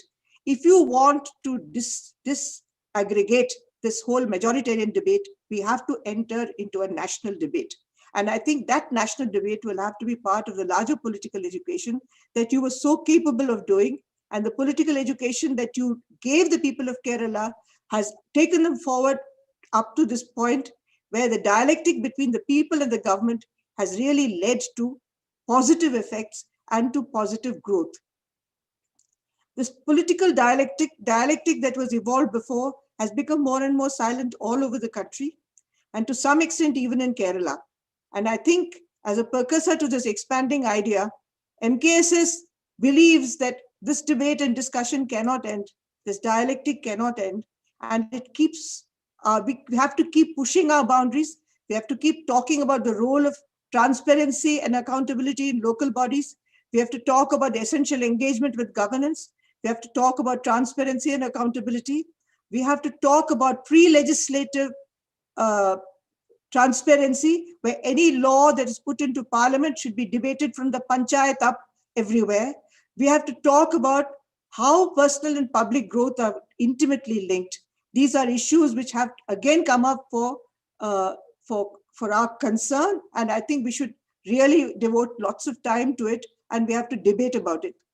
I think the small and the big, the small and the large, the big and the small have now crossed the kind of limits that were there before, with the social media structures that have evolved, with the kind of communication that has become possible. The small and the big are basically interlinked. So any debate, political debate or development debate in the panchayat will now have to be by inference a national debate.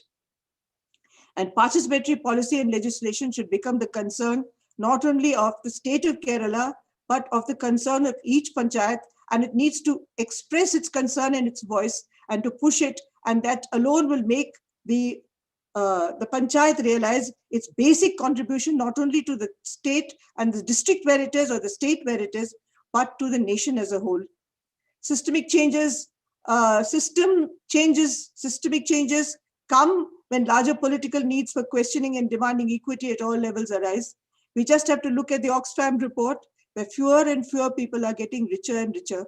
To look at national issues from below is what I would table on the table for local panchayats to take up next, because to grow stronger and to grow firmer and to fight majoritarianism and to fight the kind of democracy that we are now being pushed into, Kerala panchayats will have to debate not only about COVID relief and not only about, but how democracy can actually be prevented from being hollowed out, and what are the ways in which we can stay together as a nation.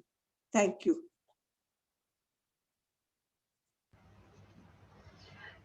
Thank you so much, Madam, for what has been compelling and inspiration as always.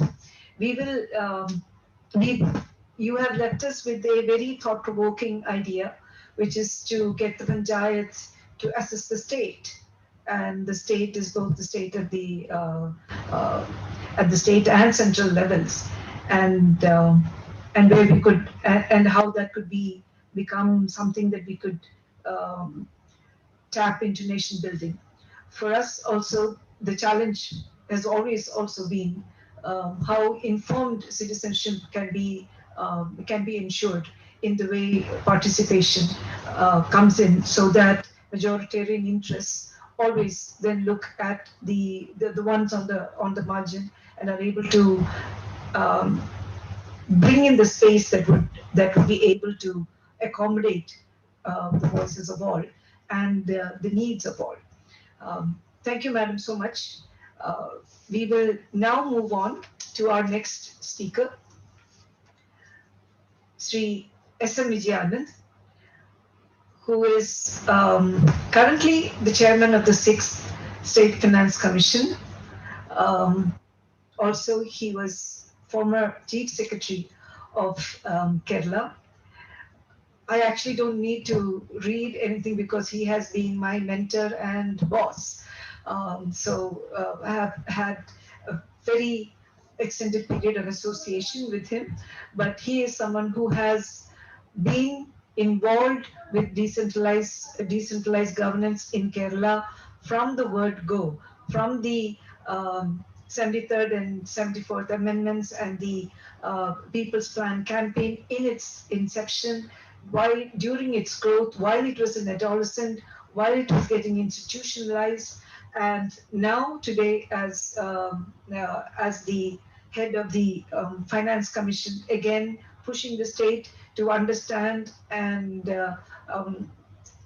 further its boundaries of how it works with decentralization. So in the devolution of funds, powers, personnel to local governments. He's also been at the very start a pioneer in having been a member, secretary of the Sen Committee on Democratic Decentralization. He's also served as member of the 2nd and 4th Finance Commission of Kerala and the 3rd Administrative Reforms Panel of the state. He was Secretary, Ministry of Panchayati Raj, also a time in which I had the honor of serving under him. He will be talking to us about a subject which is very close to his heart, local governments and social justice, the way forward. Vijay. Thank you for the nice words. Good to say that I have a moderator with whom I worked for nearly 10 years directly together. And I'm honored to be part of such an outstanding panel. So we all know that the constitutional mandate in India gives social justice as a clear function of local governments compared to any other country in the world where social justice is not given as a subject to local governments. And in India, the meaning of social justice goes beyond fairness and inclusion. It calls for affirmative action against historic injustice, where the social creates political injustice and ultimately developmental injustice. So the social part is very, very important, and justice is very evocative. So normal bureaucratic schemes and even plans cannot push social justice beyond a point. And people, since I was associated from day one of the People's Plan, way back 25 years ago, it had a very strong social justice component, fairly strongly articulated. Unto the last, all the guidelines said the poorest first, the weakest areas first, and even giving funds, it is the poor areas come first.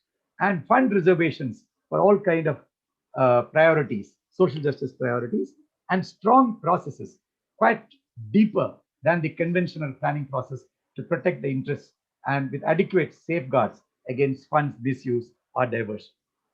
And then after the planning started, more out of serendipity, we discovered that certain social justice functions can be performed very well by the local governments, and the products of such performance are the bud schools for the mentally challenged, Asraya for the poorest of the poor, which means about 2% of Kerala's population, and an outstanding global model, which still is a global model, the palliative care run by the local governments in partnership, and also now elderly care.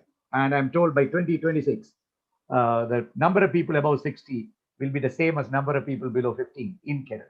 So it's going to be a major challenge and an opportunity for the local governments. If you assess the performance in social justice, I must say, in respect of scheduled tribes and fisher folk, who are described as outside the outliers of the Kerala model, to put it very mildly, the performance has been suboptimal. Much better things could have been done.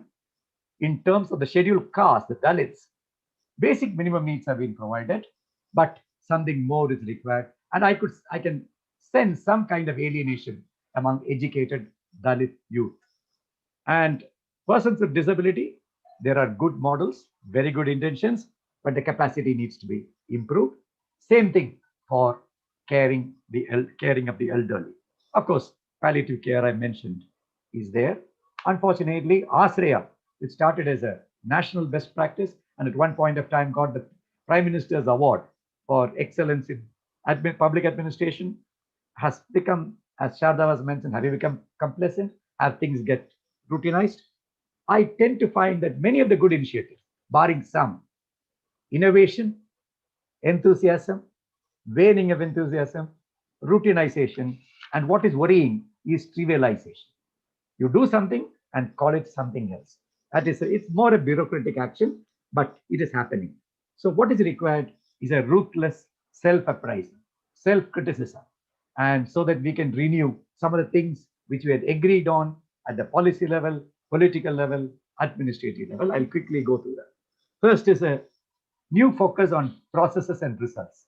It's not expenditure, it's not number of houses constructed for the scheduled caste. Are they better off?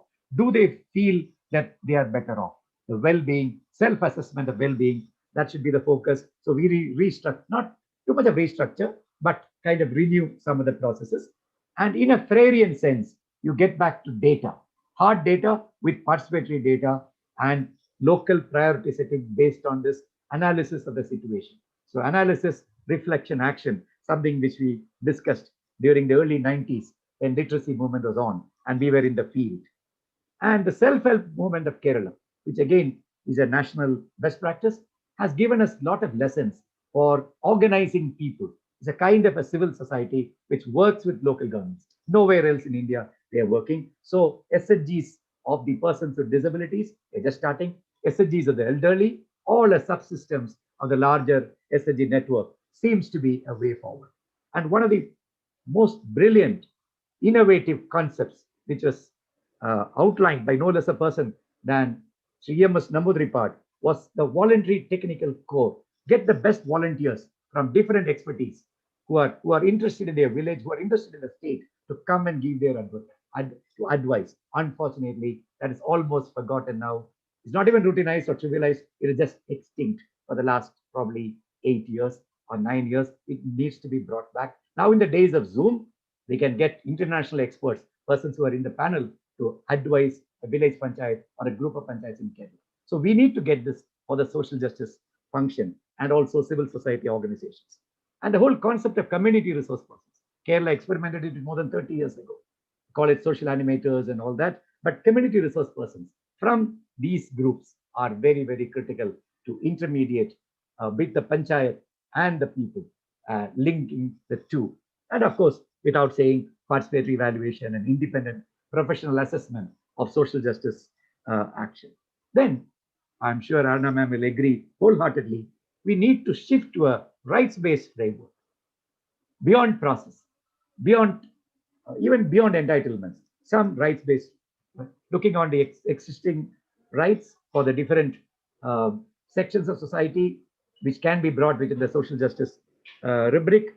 That is right to information, right to work, right to education, right to food, Persons with Disabilities Act, Mental Health Care Act, they're all social justice acts. There are more. I just want to bend. So can panchayats look at them from the rights-based perspective, including senior citizens, and implement them? And another important right, probably that's the most important point I wanted to make today. Kerala needs a SC/ST development law, a modification of the law which was started by Andhra Pradesh and later now is there in Telangana and I think Karnataka. It is required to reassure about 10% of Kerala's population that the state is with you. Then, of course, microplans starting from the individual family. And one important point, you cannot have different plans for social justice. There will be joint planning with the state and separate implementation and coordinated monitoring. You can't plan separately for the disabled at the panchayat level, district level, and the state level. It just doesn't work. So it's a concerted joint planning, participatory, bottom up, and then the higher layers picking up whatever the lower tiers cannot do. And of course, you have only one plan as far as the people are concerned at the local level for social justice. Of course, implementation may be different, and funds need to be, and something which needs is a strong social accountability system, which needs to be put in for everything, but particularly social justice. So to conclude, in respect of scheduled tribes and fisher folk, we need a radical change. No more business as usual. Let us not pat ourselves on the back. We have done poorly in these two sectors. In terms of scheduled caste thing, we have done well in basic minimum needs. Now move on to human development, skills, jobs, and higher mobility. And that is the kind of thing.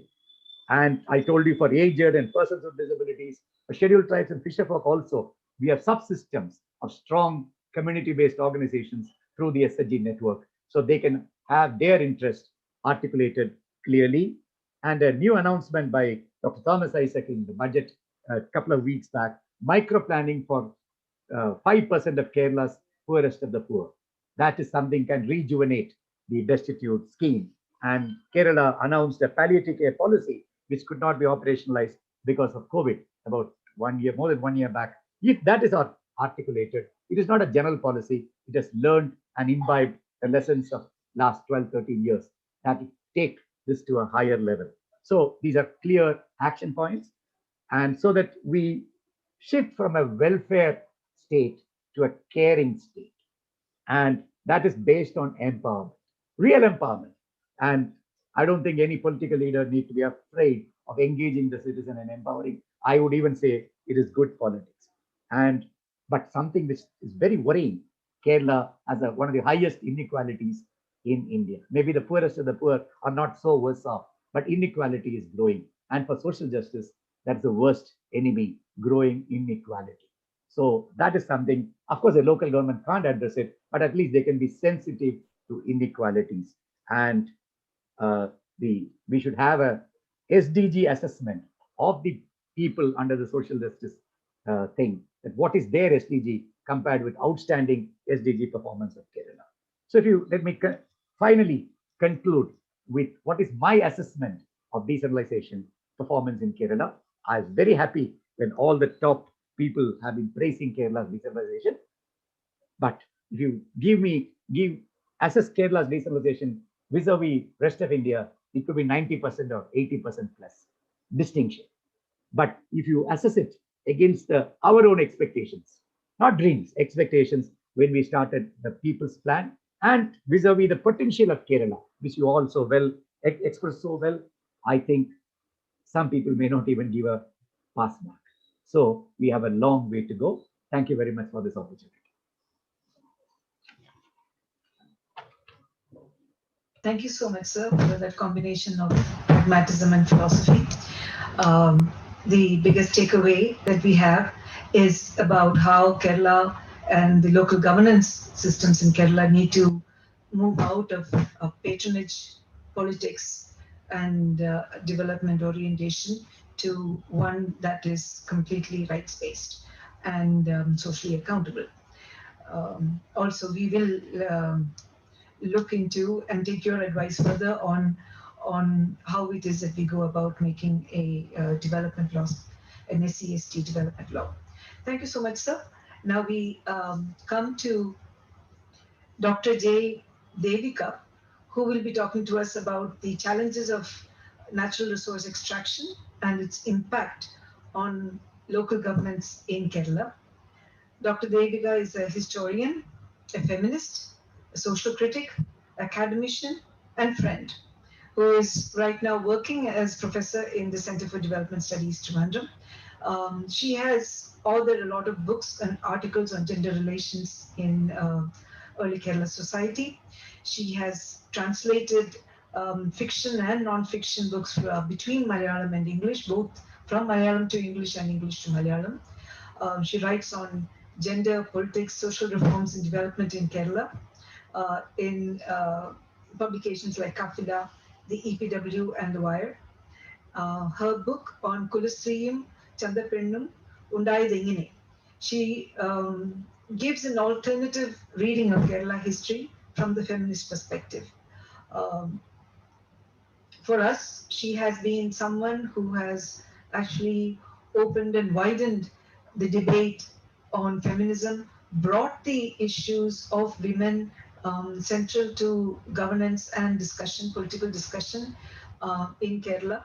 And we believe, for me particularly, her insights and her criticism of where Kudumbashree was going has been responsible for a lot of the interventions, the very searing introspection that we had to do and try to change matters and help to at least convince her that that things could change, that government could be sensitive and rights-based. So over to you, Dr. Devika. Thank you, Sharada. It's wonderful to be among friends. But let me tell you that I will not be speaking today as a historian. I want to build on what Ms. Roy and Vijayanand sir presented, mentioned in their talks. And I've been thinking about my own experience as a field researcher in local government. You forgot to say that, by the way. So I've been a field researcher and somebody who does her own field work. And this has been the case for over 15 years now. So I want to kind of raise a few points because we are talking about the future. We're thinking about the future. We're trying to think about how the framework of local government can be made adequate to the future of Kerala. So let me just draw on my experience, and I'm so delighted to see many of the concerns that I have being voiced by others here, and particularly Vijayanand sir and Aruna Roy. Now, for me, the initial interest in Panchayati Raj in Kerala has definitely been about expanding democracy, in the sense that more and more people can be brought into the ambit of this framework. What is beautiful about Panchayati Raj in Kerala, I think, is also its flexibility, ability to accommodate more and more people. And in fact, if we are lacking in that flexibility, we better make it. Because what is really exciting about Kerala compared to many other regions in India is that more and more people have found voice in the new millennium. I mean, we have had newer and newer sections of deprived people coming forward with demands. Demanding that they be included in the democracy around development. We have had new definitions of what deprivation might mean. So I think Kerala has this huge opportunity here to expand the framework of our decentralization, democratic decentralization, to accommodate all these voices. So some of these voices include, for example, the LGBTQI community. Slowly we've been addressing transgender rights in Kerala, in some parts at least, in the Panchayati Raj framework, but I think a more systematic approach to the question will help. So also we have other groups, for example, women workers, for example, who are not, housewives. The Kudumbashree benefits housewives, but women workers in the informal sector often complain that they are not able to participate fully. So this is another group that has been demanding inclusion, who have been organizing, who have their own unions, etc., with who need to be given space within our framework. And of course, there are these biosocial communities that are coming up all over Kerala around different kinds of biological conditions, whether it's disease, whether it's disability, and so on. Some of these groups are acknowledged in the Panchayati Raj framework and they're given space, etc., and some are not. But the challenge here is not to turn these groups into just welfare beneficiaries. The challenge is really about integrating the voices of these new groups into our framework. And it's important to do so because these are communities that are coming together often voluntarily. They are not products of the traditional caste religious community framework. These are groups that are coming up outside these frameworks. And for that reason, I think they are extremely important precisely to counter any kind of majoritarianism that might surface.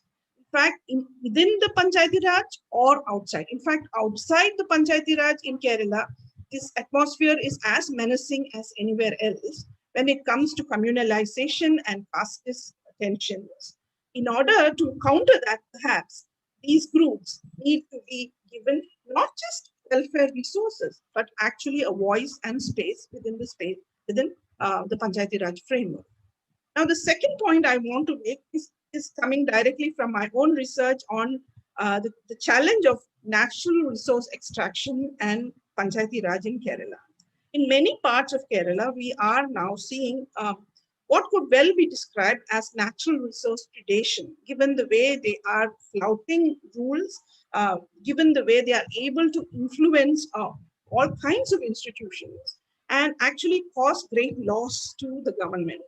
And given the way in which they have captured panchayats. Now, big difference between the early years of the new millennium and now is that capital is a major presence in Kerala's panchayats. There is no denying this. Rural areas, capital is in different forms of capital.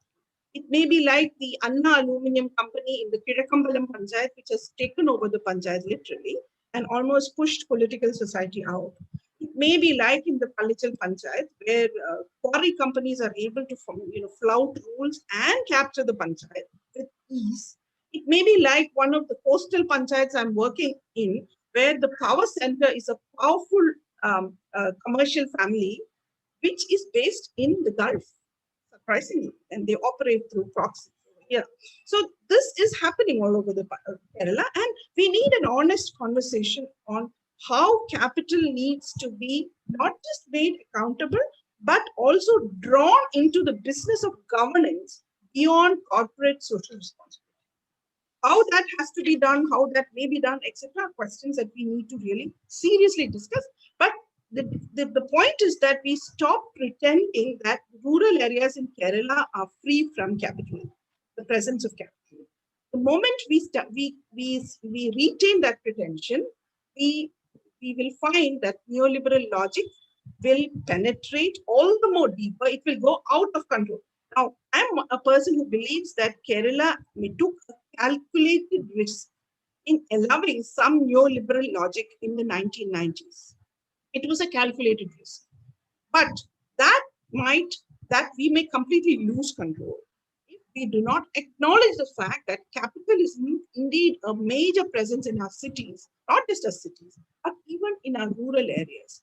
And if capital is not made to participate in local governance fully, then all the benefits that we enjoy now may disappear in another 10 or 15 years. Now, the third point I want to mention is comes from my long observation of women's labor in our panchayats, and I have called it governmentalized labor. And it is very much part of the labor of women, especially of the poorer, less advantaged communities. And it's important now that, given the fact that pandemics are going to be central to our experience in the 20th century, it's time that the SHG network, the work of the importance of the SHG network in the governmentalized labor that they contribute needs to be acknowledged. Not just as labor that can be drawn upon, but as a force, a social force that makes the surveillance much less dangerous than it would have been. So if left militancy had softened the bureaucratic thrust of the developmentalist state in mid-20th century Kerala, we should probably start imagining Kerala's women's SHGs as softening the surveillance state So, I mean, that important it should be. It can't be just giving them more wages, etc., etc. Yes, that's necessary and very, very important. But this is central, not just to service delivery, but very politics of the state, of the left politics of the state in the future.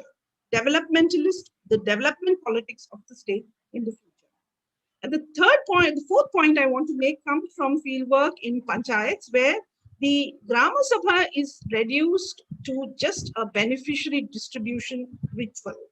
And worst of all, it's even worse, it is even used as a weapon to attack voices that call for ecological caution. Now, given the fact that the neoliberal subject of anukulyam, the welfare benefit is very much a reality in India, in Kerala's LSGs, and that subject is very much a rational profit maximizer. The Grama Sabha can no longer be taken, in my opinion, to be an invited space to raise concerns other than welfare distribution. So instead, I think it's time we thought of new forums which should transcend the local body, in which citizens can raise and voice ecological concerns. We really need to build that into the structure of decentralization. Now, for example, rock quarrying in a hillock in Trivandrum city falls within a particular panchayat, but it affects the microclimate of the entire district. So we need forums that are not just the Grama Sabha forums, but that which, how this is going to be done, what are the legal challenges, all of it I know have to be discussed later. It cannot, but I think we have to accept the fact that there is a challenge here. We need to meet it. And we cannot put this off. Effects of climate change are palpable, and the setting up of special missions, in my opinion, does not seem to have done a great deal, though of course they have had their achievements, no doubt. And in any case, they afford few opportunities for oppositional civil society around ecological concerns to voice. So ecological groups have very little space within the Panchayati Raj framework now to say something.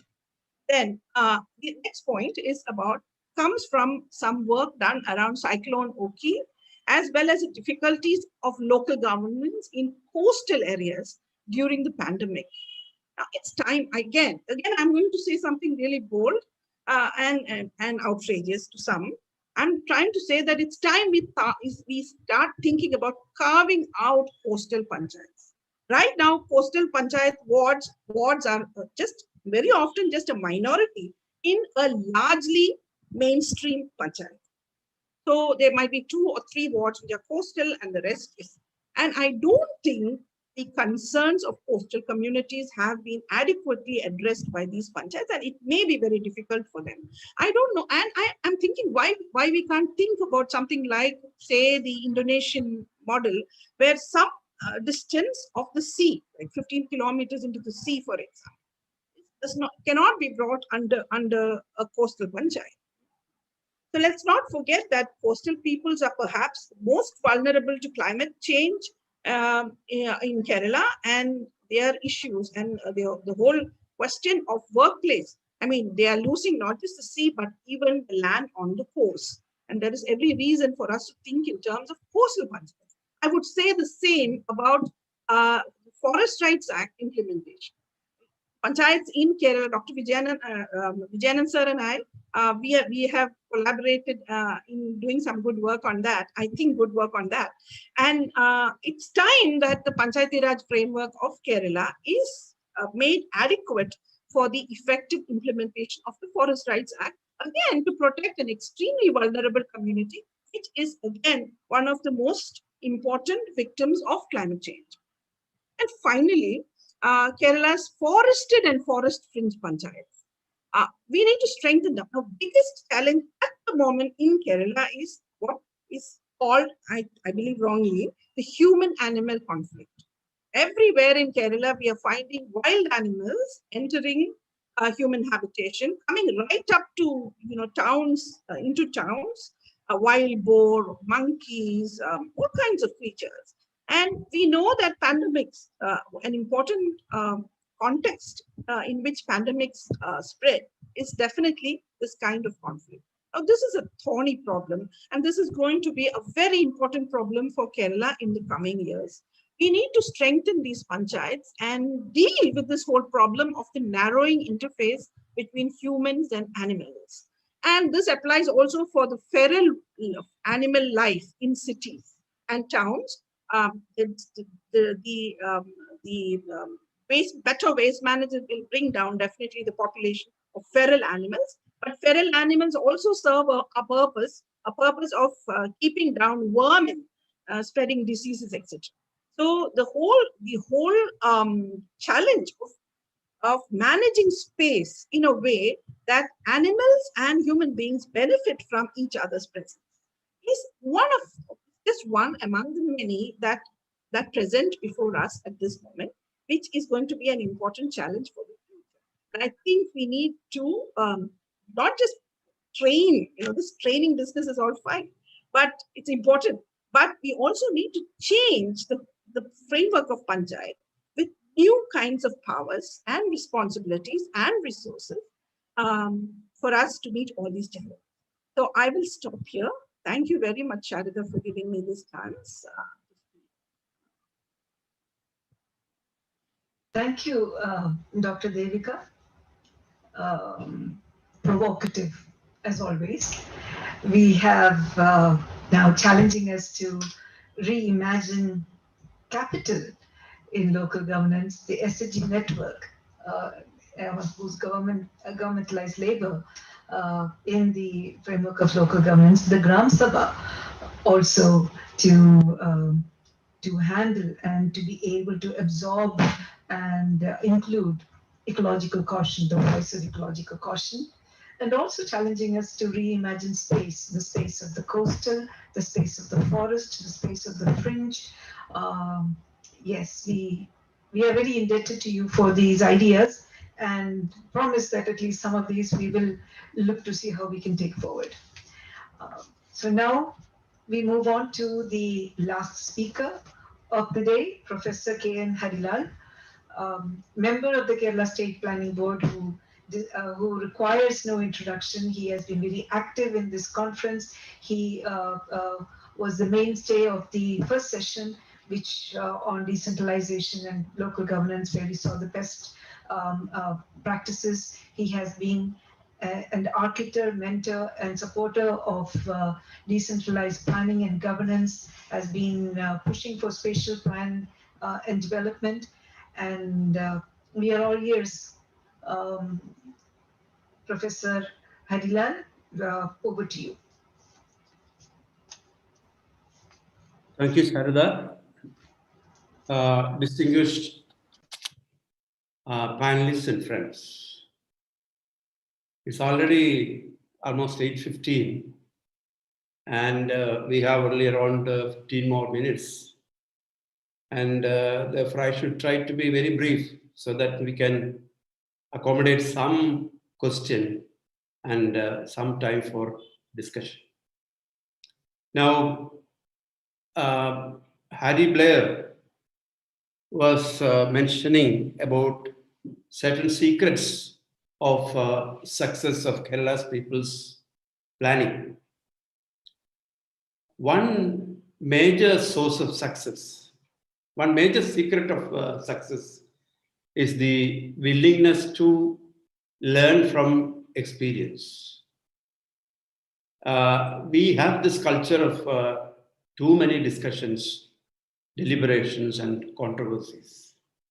And often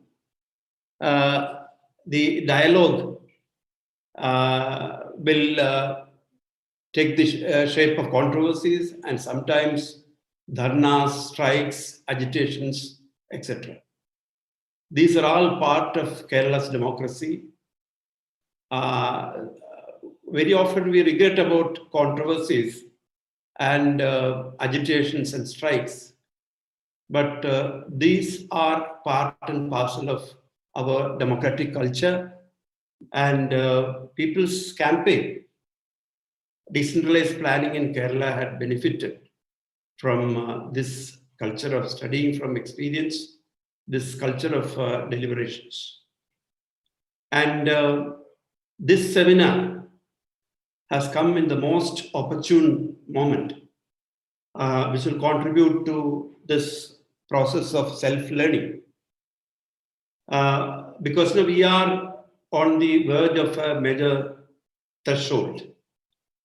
Like other parts of the world, Kerala is also preparing for the new normal after the pandemic. We will have to prepare for a new normal. We have started preparing for that.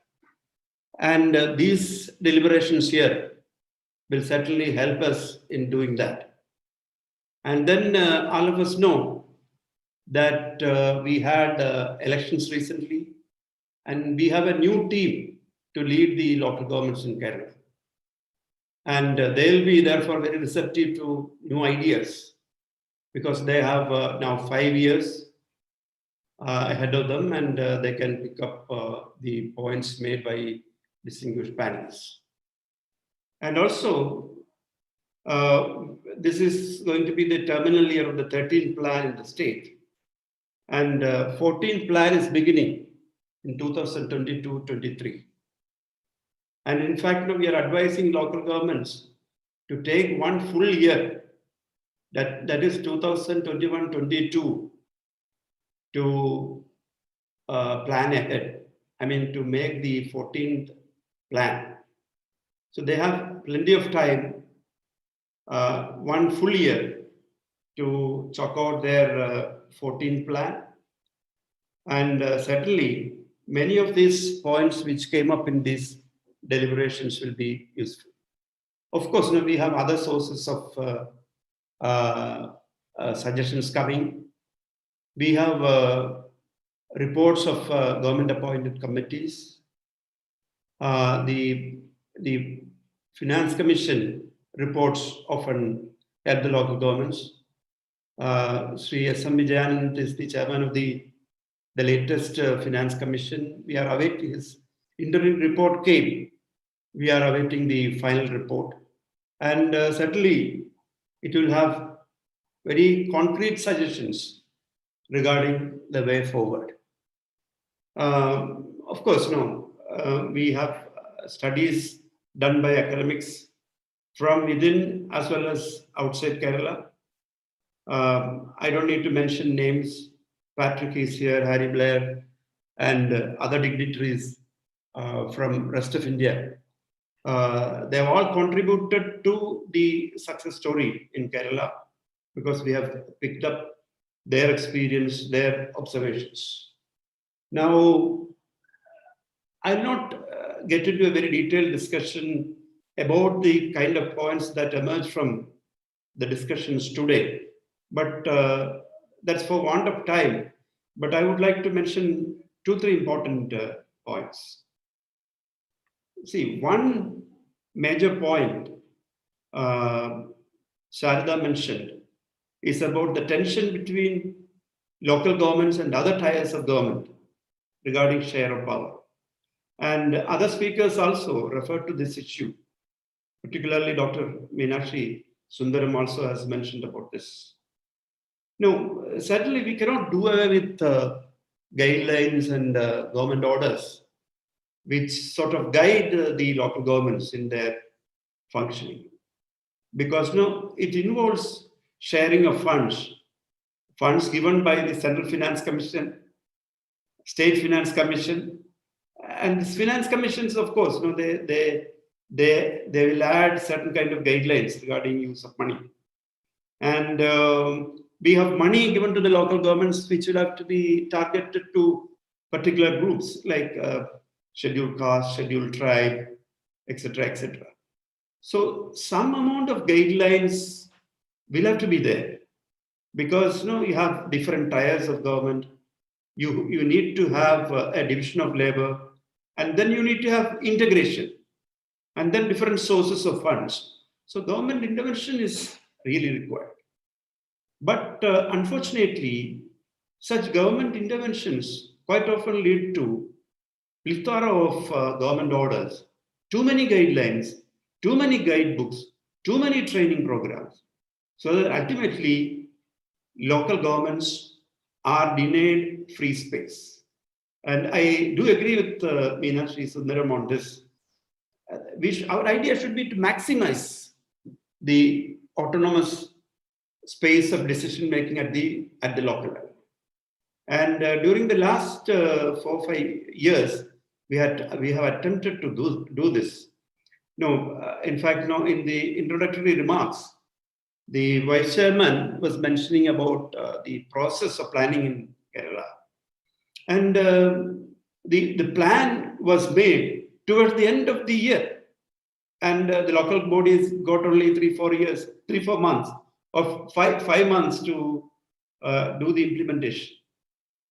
This delay was because of complicated government orders and processes.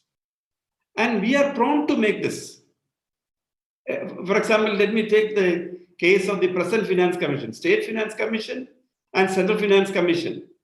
Their awards will come. And along with that, some suggestions will come. Similarly, the state government and other authorities will be going on changing the goalposts. Similarly, natural disasters can come.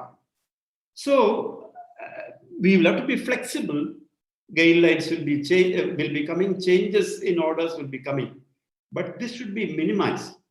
And otherwise, what will happen is a kind of bureaucratic capture. The local governments and local planning in Kerala had suffered quite a lot on this count. And we have somehow tried to manage to restrict this. That was the task given by the present Chief Minister. In one of the initial meetings, he told, no, this is meaningless. No, this process of making a plan and taking time till the end of the year. What kind of planning is this?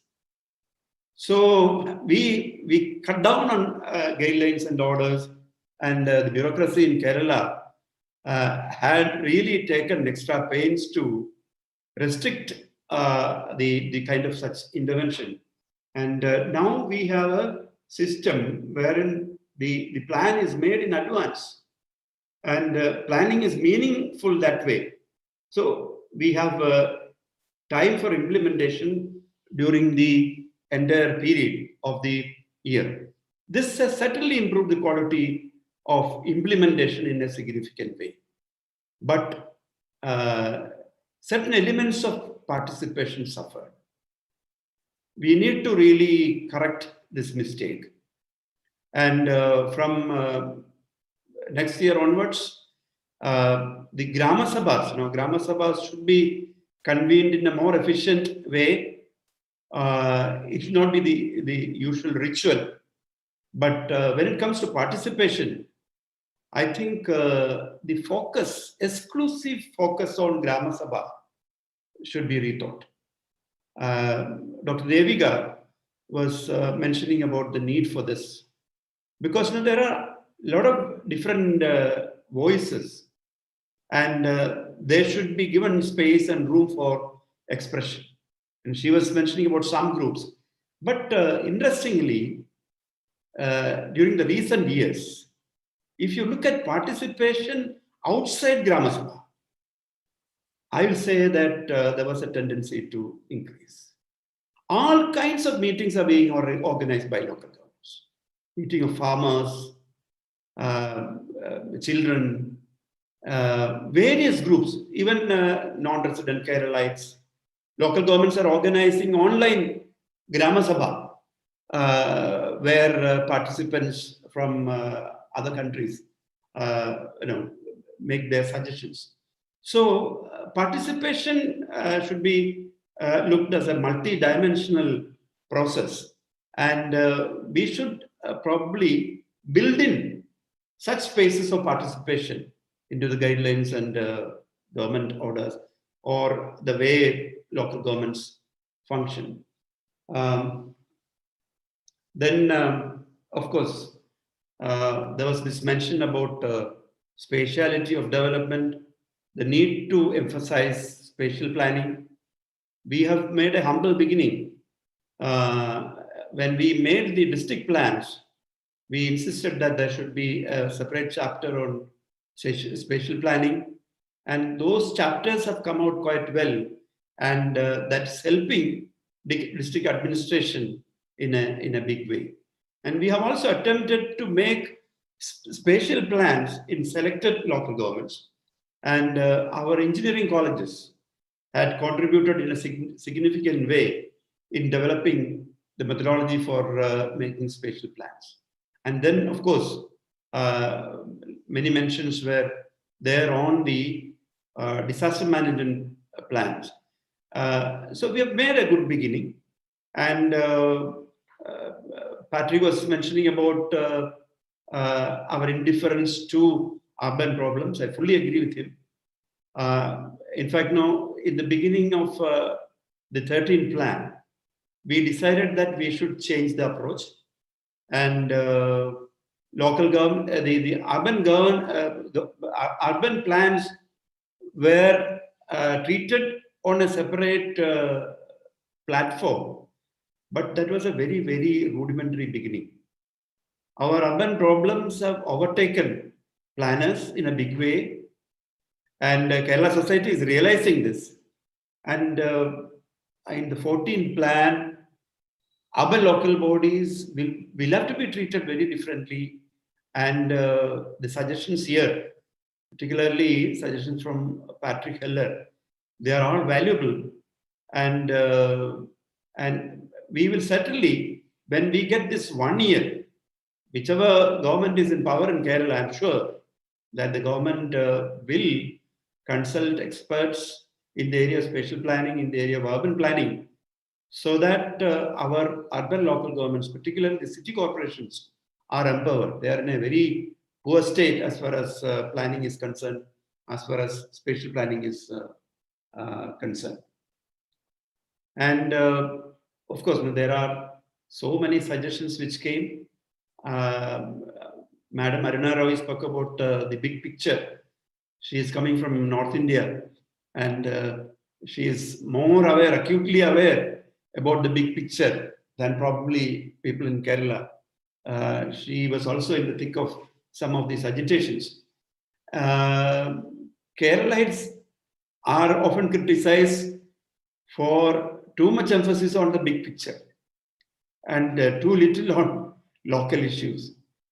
In between, of course, we got really focused on local issues, but we have this tradition of bothering about big picture. That's where the observations of the first presentation becomes very important. Professor Prabhat was mentioning about local production. He was speaking in the context of socialism, but he was also referring to Mahatma Gandhi. And during the pandemic, we realized that we need to be more self-reliant, because Kerala is highly globalized. We are highly integrated to the rest of the world. And yesterday, there was mention about this thing in the opening function. And then today, Professor Prabhat also mentioned this. But the COVID, in fact, taught us some lessons. We got really scared because if food supplies are affected, and we were getting warnings from FAO and various international agencies of possible food shortage and inflation. That is why local governments got into this big act of Subiksha Keralam. We launched a massive major campaign for increasing food production, vegetable production, and it picked up in a very dramatic way, creating problems of follow-up. And Madam Sarada Muralidharan, in fact, mentioned about those problems.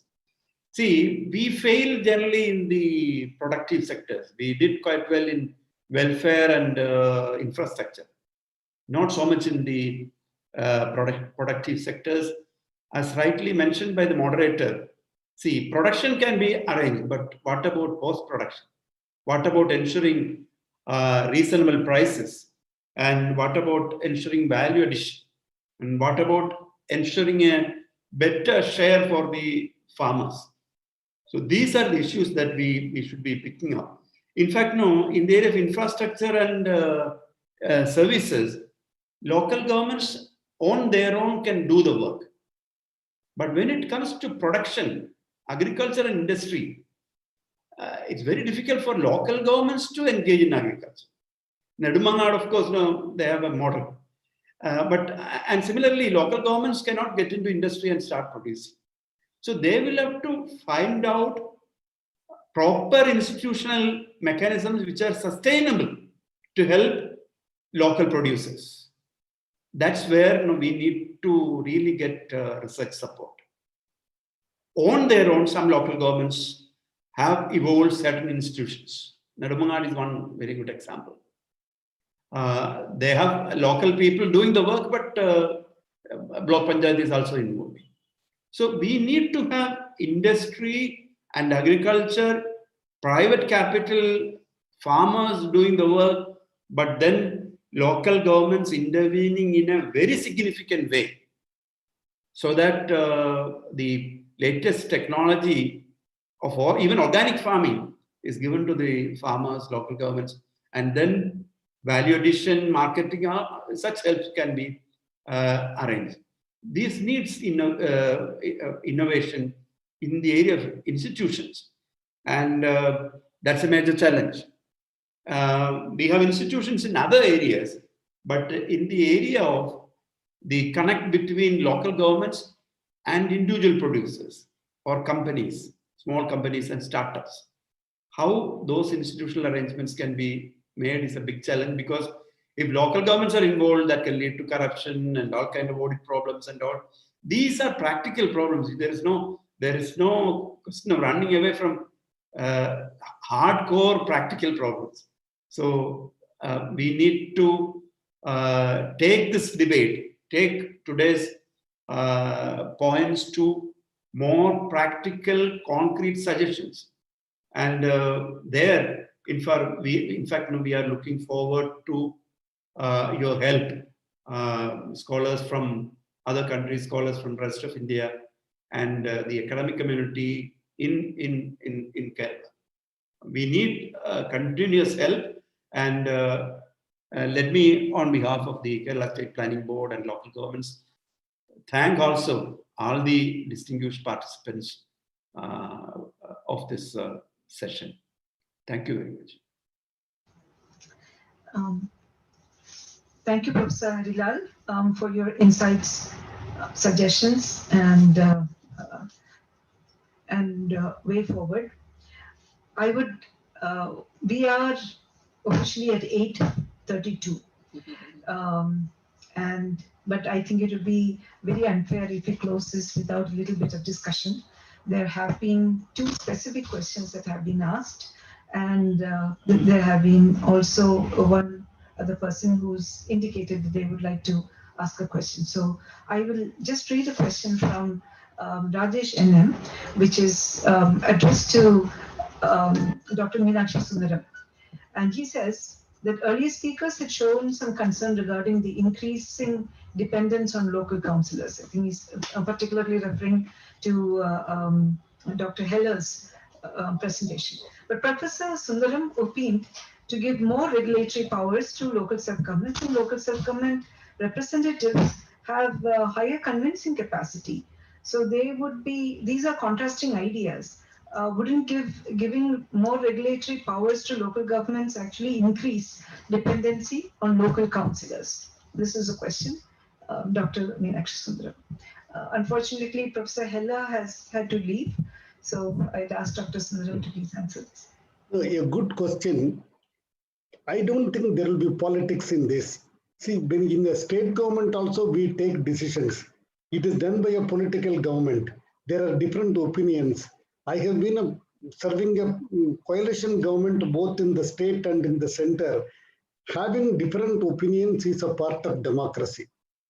And in my view, instead of the state government determining what should happen in a district, it is better the district decides what is good for them. The same logic applies to the Gram Panchayat also. What is good for the Gram Panchayat, they will decide. What is Gram Panchayat? You have got a large set of councillors. It is not that one single councillor will decide. They debate, and as Professor Harilal said, your strength has been this debate. People are debating and they will decide what needs to be done. And in a democracy, naturally the majority will decide.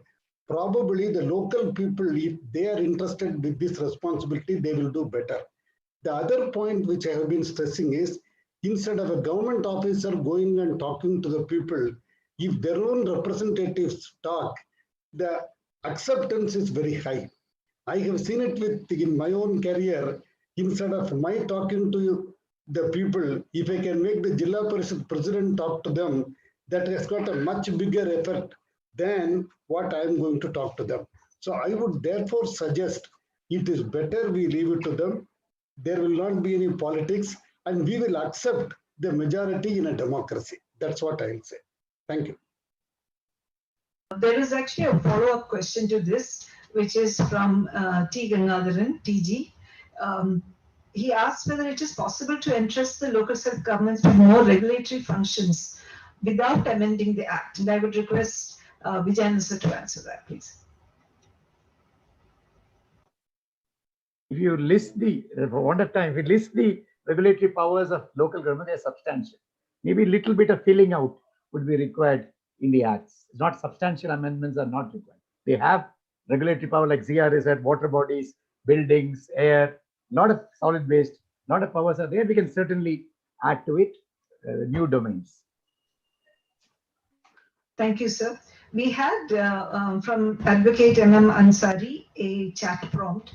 I don't know if he would like to make a comment or pose a question, but if he is here, the floor is yours for half a minute.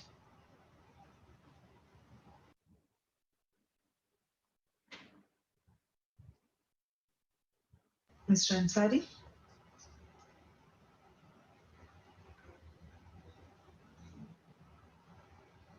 I think he's not. So are there any other questions that anybody would like to raise? Otherwise, we will call it a day.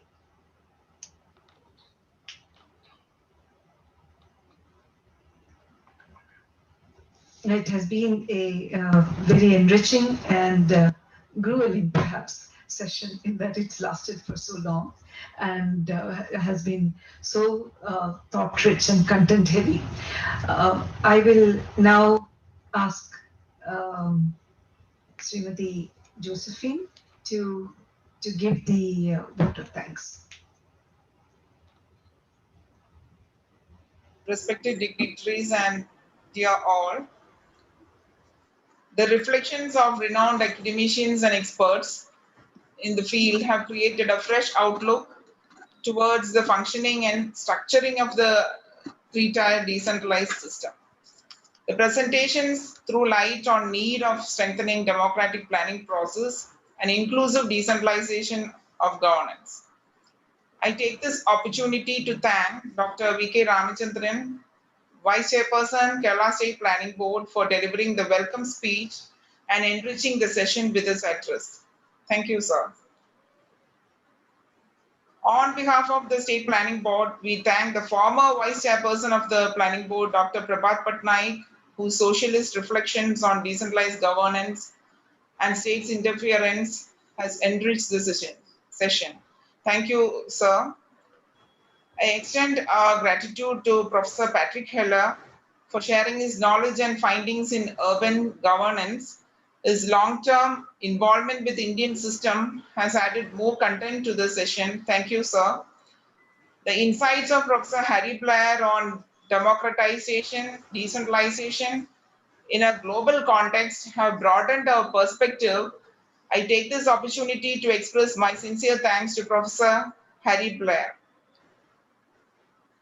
State Planning Board extends a hearty gratitude to Dr. S.S. Meenakshi Sundaram for his thoughtful words of appreciation. Your words has inspired us to work further to strengthen our local bodies and public services. The recommendations on disaster management have its high significance and relevance in recent times. Thank you, sir. The thought-provoking presentation on transformation of system through democratic participation and creating transparency and accountability in local bodies, is sure to initiate a prolonged debate on the majoritarian centralized movement. I thank Mrs. Aruna Roy for the exemplary presentation. Vijayanand sir is without doubt regarded as the architect of the functioning of decentralized governance of the state.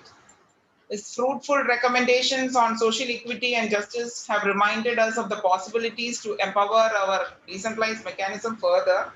I thank you on behalf of the State Planning Board, sir.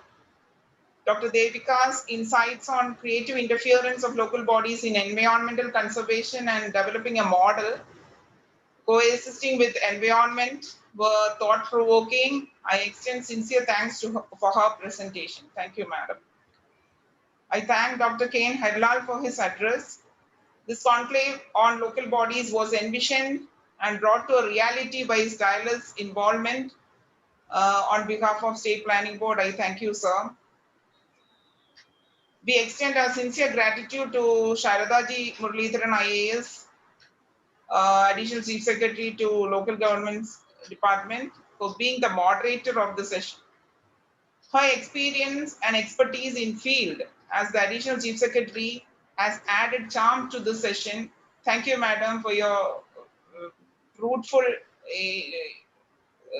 interventions and making this session a very attractive one. I thank all the delegates, officers, and participants who attended the International Conclave on behalf of the State Planning Board. Thank you all. Thank you. Thank you very much. Thank you. Thank you very much. Nice meeting all of you once again. Thank you. Yes, sir. Yes. Okay, thanks a lot for me. Bye. Good session. Bye then. Good night and hope to see Bye. some of you again.